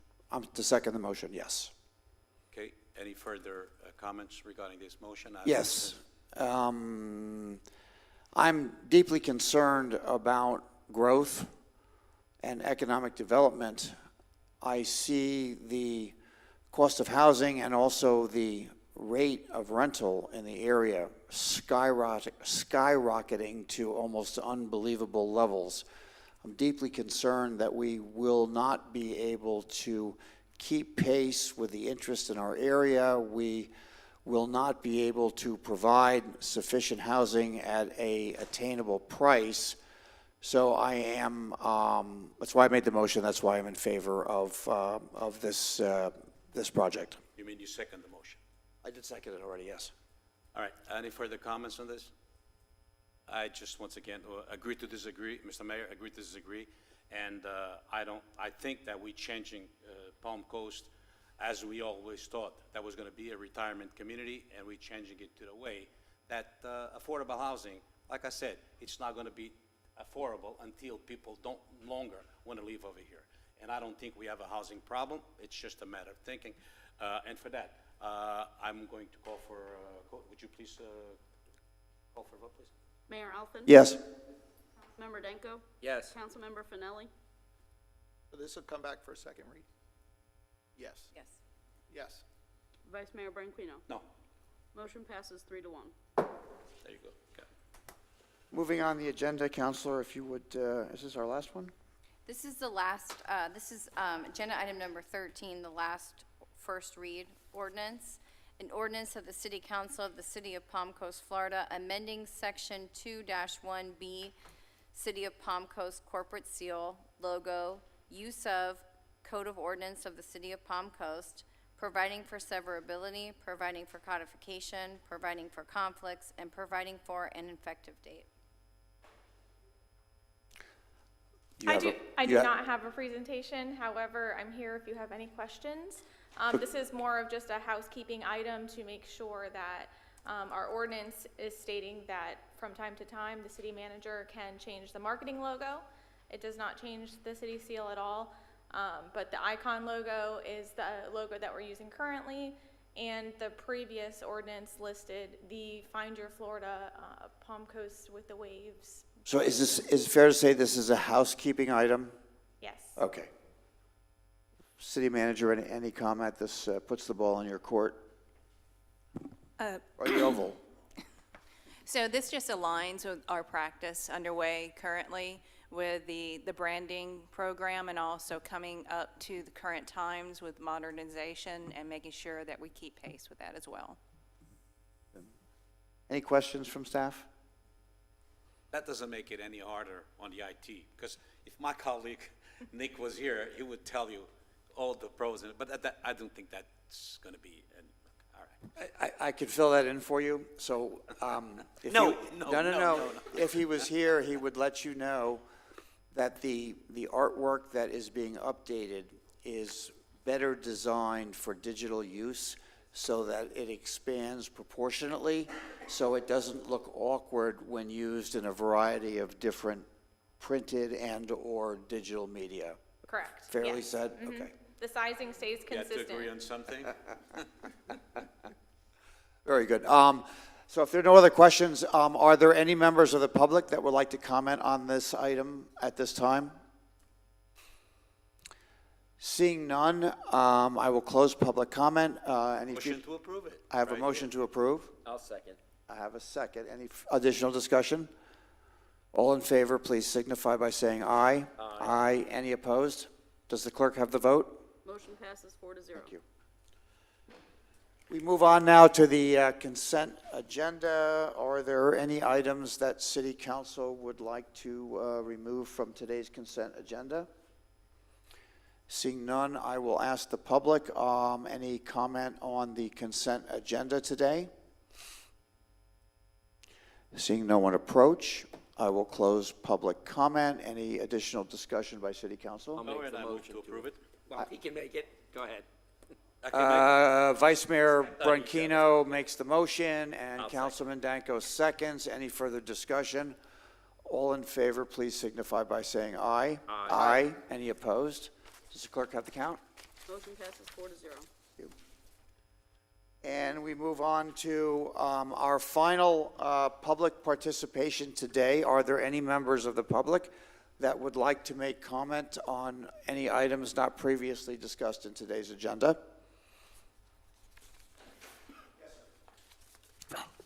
Johnny Lugerai, Oceanside Flagler Beach, Manny's Pizza on Palm Coast. I'm also the president of our Flagler Beach Business Bureau. I work closely with the Palm Coast Regional Chamber. I'm also on the Flagler County Tourism Board, married father of three boys, 5 and under. I list these to show how proud I am as an active member of the community. I pride myself on building relationships and partnerships. Partnerships are difficult. I'm in a partnership with my older brother. God bless America. He's always right. Over and over and over, I try to show sometimes he's not always right. Things can get heated or emotional. But when I was right, I've learned over time that you just have to make it his idea, and voila, we come to an agreement. Your partnership with the Green Line isn't a brother-to-brother. It's a public-private partnership. And it's in jeopardy because maybe Palm Coast thinks they're doing more. Maybe Palm Coast thinks that they deserve more. Palm Coast is not there working day in and day out at the property. And as a landlord, typically you sit back, you read some papers, and usually you feel like you get the whole picture. Here's some personal notes of my experience to help complete that picture. 5 years in a restaurant is usually make or break. First 5 years is a complete reinvestment into that business. You're there each and every day making sure things are getting done properly. You're making sure that it can be sustainable. Constant reinvestment. If you can make it 5 years, God bless America, again, you're one of the few. It's like 5% that restaurants can make it past 5 years. The service industry has only gotten harder to run. Most families are selling out, and those that are still in it are having a much harder time than you ever believe. Commissioner Danko, Mayor, talked about possibility of looming recession. What does that mean? That means that with the possibility Maybe we should give the Green Line a little bit more time these next few years, make sure they can get through the recession. The city can afford to go through a recession. Government employees and elected officials still get paid by tax dollars during these recessions. Businesses do not. Cost of running a restaurant specifically has enormously gone up. You think water's an issue? I can't get a dishwasher $15 an hour when just a year and a half ago, I'm paying $10. I can't get a manager for $65,000 a year to stay longer than a week. People do not want to work in the service industry anymore. It's very difficult. We have a huge retirement community. They need services. We need to provide services. I just heard something about housing, how we don't really need multi-unit housing. But who's going to provide these wonderful services? It's the people that are usually lower income. And it's unfortunate to say because that's not what we want. We want more professionals in our area. We want to continue to build more professionals in our area, and the only way you can do that was multi-units, which the Green Line is trying to accommodate. The fact of the matter is dealing with people and their expectations nowadays is more difficult than ever. When you have people still want to strive and move forward in this industry, praise them, endorse them, support them. Take care of that hardworking family. Do not get emotional because it's not your money, it's not your investment. They're allowed to get emotional because if they fail, they lose everything. Commissioners, you don't lose. My suggestion moving forward, especially as I want to be a public-private partnership, maybe as a park side with this wonderful park that we're building, or this area that we're building up, but I just, after what I've seen today, I see too many emotions, and I just want to make sure that you guys understand how difficult it is nowadays. And I ask that you maybe reconsider and give them a chance to come back, and not just 10 days, because they work so damn hard, and it's about that time that we see the whole picture as opposed to just a little bit of paperwork that you guys might build. Thank you for your comments. Are there any other members that would like to comment on items not on the agenda before?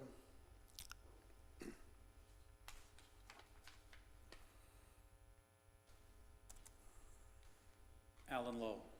I just have, I guess it's a procedural question. And I didn't want to bring this up during the Green Line talk because I was afraid of throwing gasoline on the fire. Earlier in public comment, the fine people from St. John's Water Management District came up and spoke. It was during public comment, but the 3-minute timer never started, and they were given whatever time they wanted. When Green Lion came up and asked to speak and asked for additional time, it wasn't given to them. So I'm just, for my clarification, I'd like to know what the difference was between the public comment of the St. John's Water Management people versus the public comment of the Green Line. And it's just a procedural question. Just for the future, I'd like to know the difference. Thank you. Can the clerk handle that question? I'm not aware that the timer wasn't started. I believe it was. If I missed it, I also have my timer here that I would advise council that Perhaps an oversight. the timer was working or not working. Very good. Any other members of the public like to comment at this time?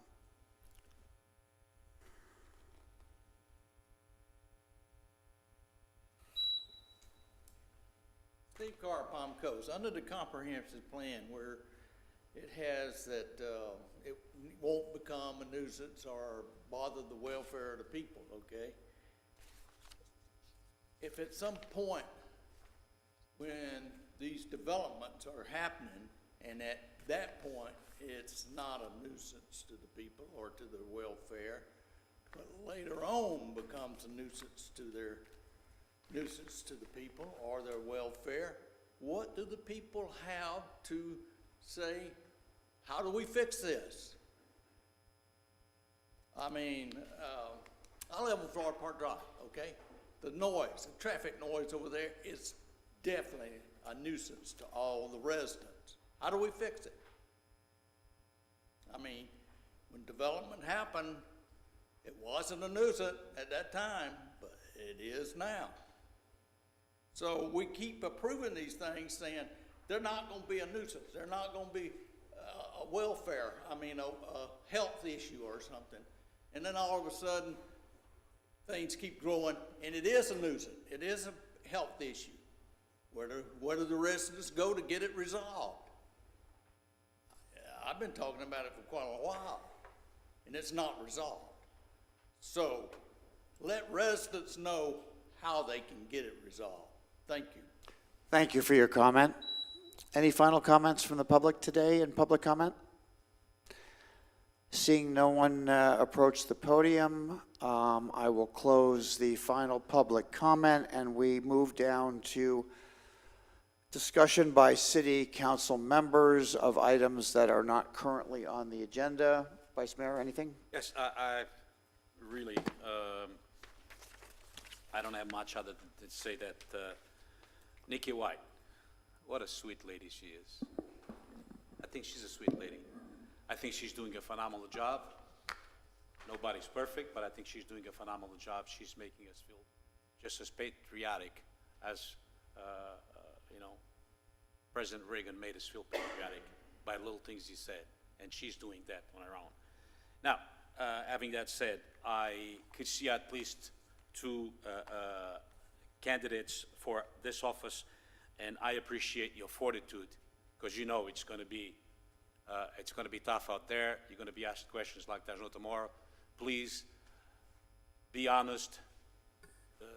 Use your perseverance to be what this city needs you to be, and please, please, please, please keep up clean campaigns. That's one of the things I ask you.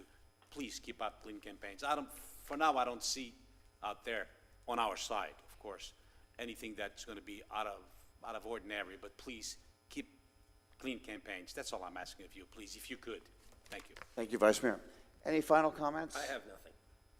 I do. Councilman Finelli. Johnny, I'd like to thank you for coming and speaking today. I have to say I'm definitely disappointed in the breakdown of the conversation that was had. Hopefully we can reach an amicable agreement and move forward in the right direction. I think the Green Lion is a nice restaurant, and I would like to see them continue there. Okay. My final comment. Gas prices off the charts, supply chain disruptions, fertilizer, farming, and food shortages. Throw in a dash of inflation, and we have a real-life recipe for hardships on thousands of local families. Grace Community Food Pantry Chairman, Pastor Charles Solano. Every week, each family gets a box filled with $100 worth of food. That $100 a week frees up $400 a month, so people can pay rent, buy gas, make a car payment, buy school supplies, or whatever they need. With your help, every Flagler County family will have food on their table for the rest of the year. The Flagler Radio $1 Million Foodathon. Together, we can stock up the Grace Community Food Bank so no family in Flagler County will go without food on their table for the rest of the year. I love Flagler County. When times are tough, people in our local businesses always come together to help each other out. Join in on the Flagler Radio $1 Million Foodathon. Friday, July 8th, starting at 9 a.m. on all 4 Flagler Broadcasting radio stations. Details at flaglerbroadcasting.com. Mr. Mayor, I'm so happy that you actually got yourself involved with this type of things. Just for the record, yesterday I went by the radio station and dropped the $200 check that I promised that I would do in my wife, my name, and my son's name. Thank you. Lovely, thank you. So my only final comment is to be local, buy local. That would afford itself to all of our local entrepreneurs and businesses, so thank you. With that, we'll move to City Council. Any final comment? Just one. I just wanted to let the City Council know that the governor signed House Bill 105, which allows for cities and counties to restrict smoking on beaches and parks that are owned by the city or the county respectively. So that bill's now been signed by the governor. City Manager, any final comments today? I do have 2 items. As noted in your agenda, reporting on emergency and sole source purchases. It's administrative. As if there's any questions, now is the time to ask. Seeing none. My second item is informational as well. I would ask staff to come up. We are in the process of implementing a utility project on Florida Park Drive that will affect some traffic flow. So we have just a quick figure that we'd like to share, and we'll be releasing more news and, of course, getting this communication out to that area within the city. Mr. Coate, no time like the present. No pressure. Whatsoever.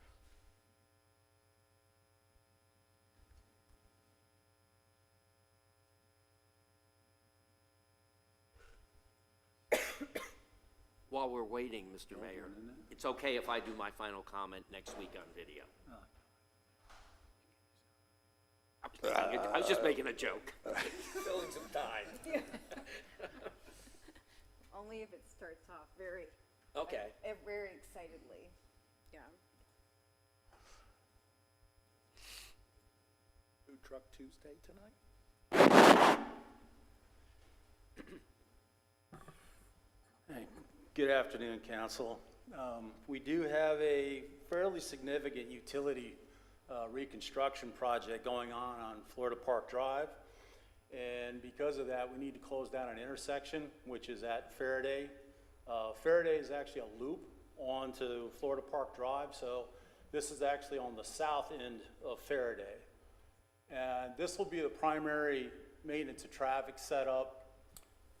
You can see, you know, we're clear down on the south end of Florida Park Drive, but we're needing to close traffic on the north end up on Palm Harbor Parkway and also just north of the entrance to the mall area, north of Palm Coast Parkway. I'm sorry, I said Palm Coast Parkway, I think, before Palm Harbor Drive. So let me get to this other, this is the primary intersection. So this will be where basically this whole intersection is going to be excavated. There's an old, basically 40-year-old sanitary sewer lift station right in the middle of Florida Park Drive. We're going to convert that over to a standard manhole and then construct a whole new lift station, valve pit, and there's also a doghouse manhole that has to occur. And that'll actually be on Faraday. We're moving this station out of this intersection for a couple of reasons. One, we're actually turning it into a pump station, which will reduce gases and so forth. That station's been a problem for a while. Like I said, it's 40 years old, it's degrading, but there's some pretty significant excavation structure that has to go on. This is supposed to start Monday next week. There will be local barricades set up around the primary construction zone. We anticipate this is going to take about 4 months. And let me get back up to that main slide. Okay, so obviously traffic will be able to get in and out through Frontier. Any of the local roads can access to Florida Park Drive off of any of these side roads except for Faraday South. And it's just going to be, we've got information boards set up. I don't know if anybody's seen those out there already. We'll have a no-through signage onto Florida Park Drive.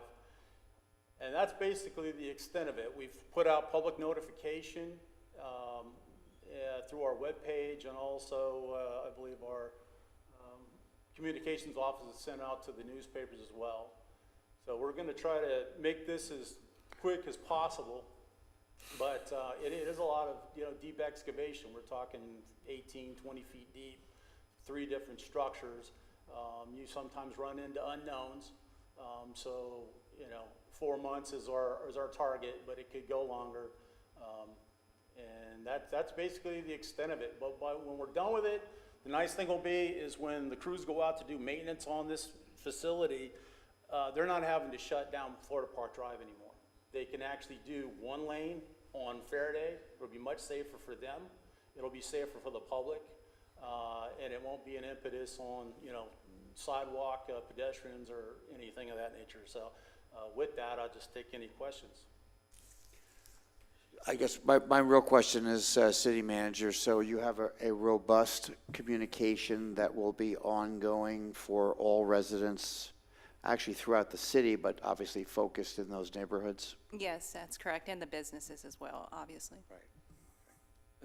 The only question I have is this, the actual work, is it going to be done in Faraday or in Florida Park Drive? It's that everything you're seeing there in the highlighted orange, that whole area is going to be under construction. At the same time, is nothing that you could do on the Faraday area first and then Those 4 months, it's oh, wow. No, sir, yes, it's because the actual station is right in the middle of Florida Park Drive at that intersection. So they have to gut that whole station and install the new, and while they're doing that, they have to bypass, pump all the sewage.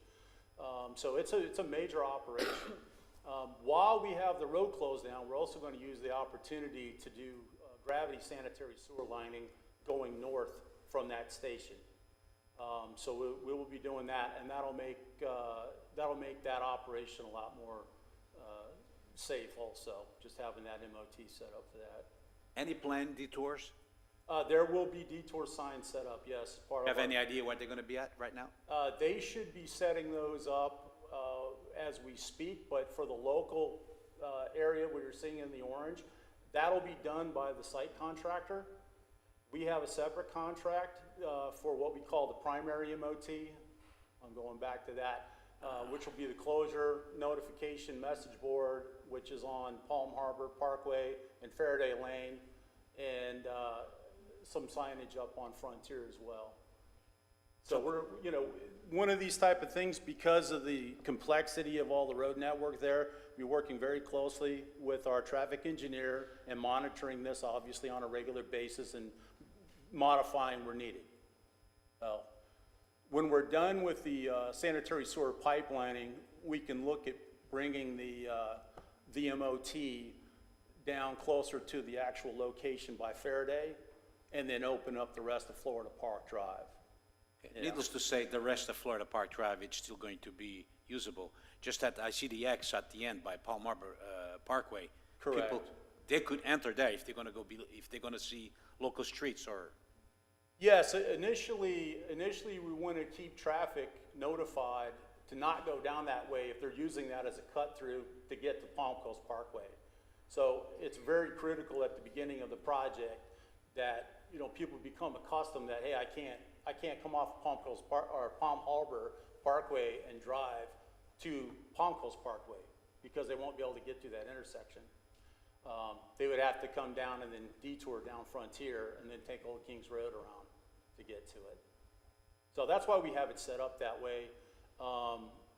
It's a complex area with a lot of intersections, and I'm sure you're all aware of the traffic matters out there, but this is just to make it safe and as possible and get the public adapted to the situation, because it is going to be an extended amount of time.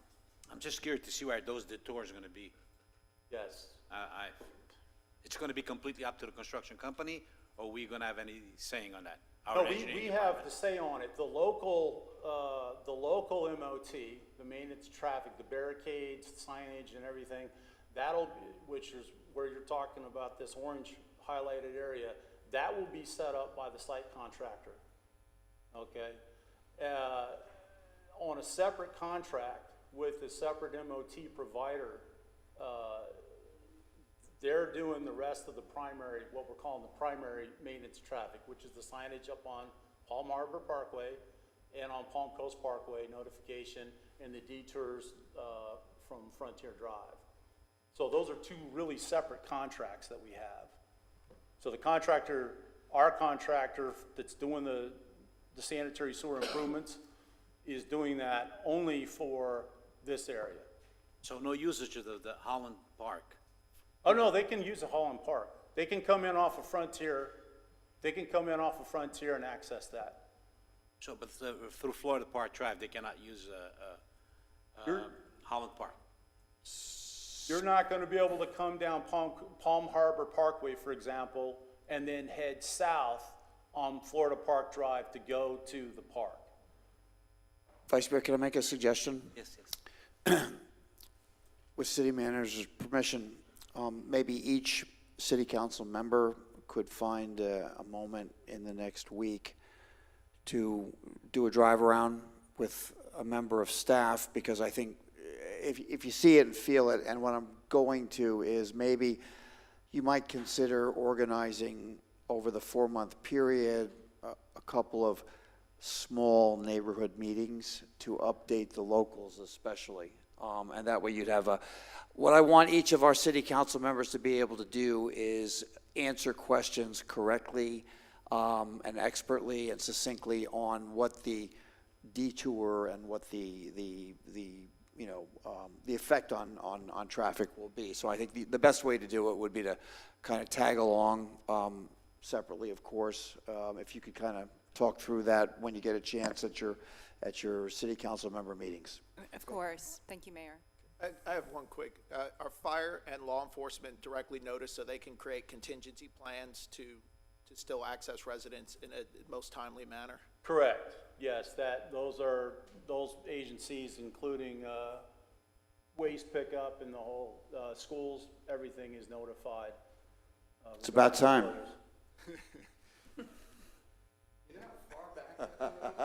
Yeah, I do. Jerry Forte, Fire Chief. Our CAD system will be able to accommodate the road closure, reroute traffic automatically. The Sheriff's Office uses the same CAD system, so we'll be able to reroute without incident. Also, since the chart's up, Florida Park Drive goes up to Fleetwood, which would be Station 22's response zone. Station 24, which is north of Frontier, would respond down to Fleetwood as well. So we have the ability to make some adjustments that one station would compensate while the other one comes up. So we can move those things behind the scenes without notice. Appreciate that very, very much. Thank you. Thank you, Chief. I appreciate it. All right. City Manager, anything else? No, thank you, Mayor. Then I would ask for a motion to adjourn. Motion to adjourn. And a second? All right. We're adjourned.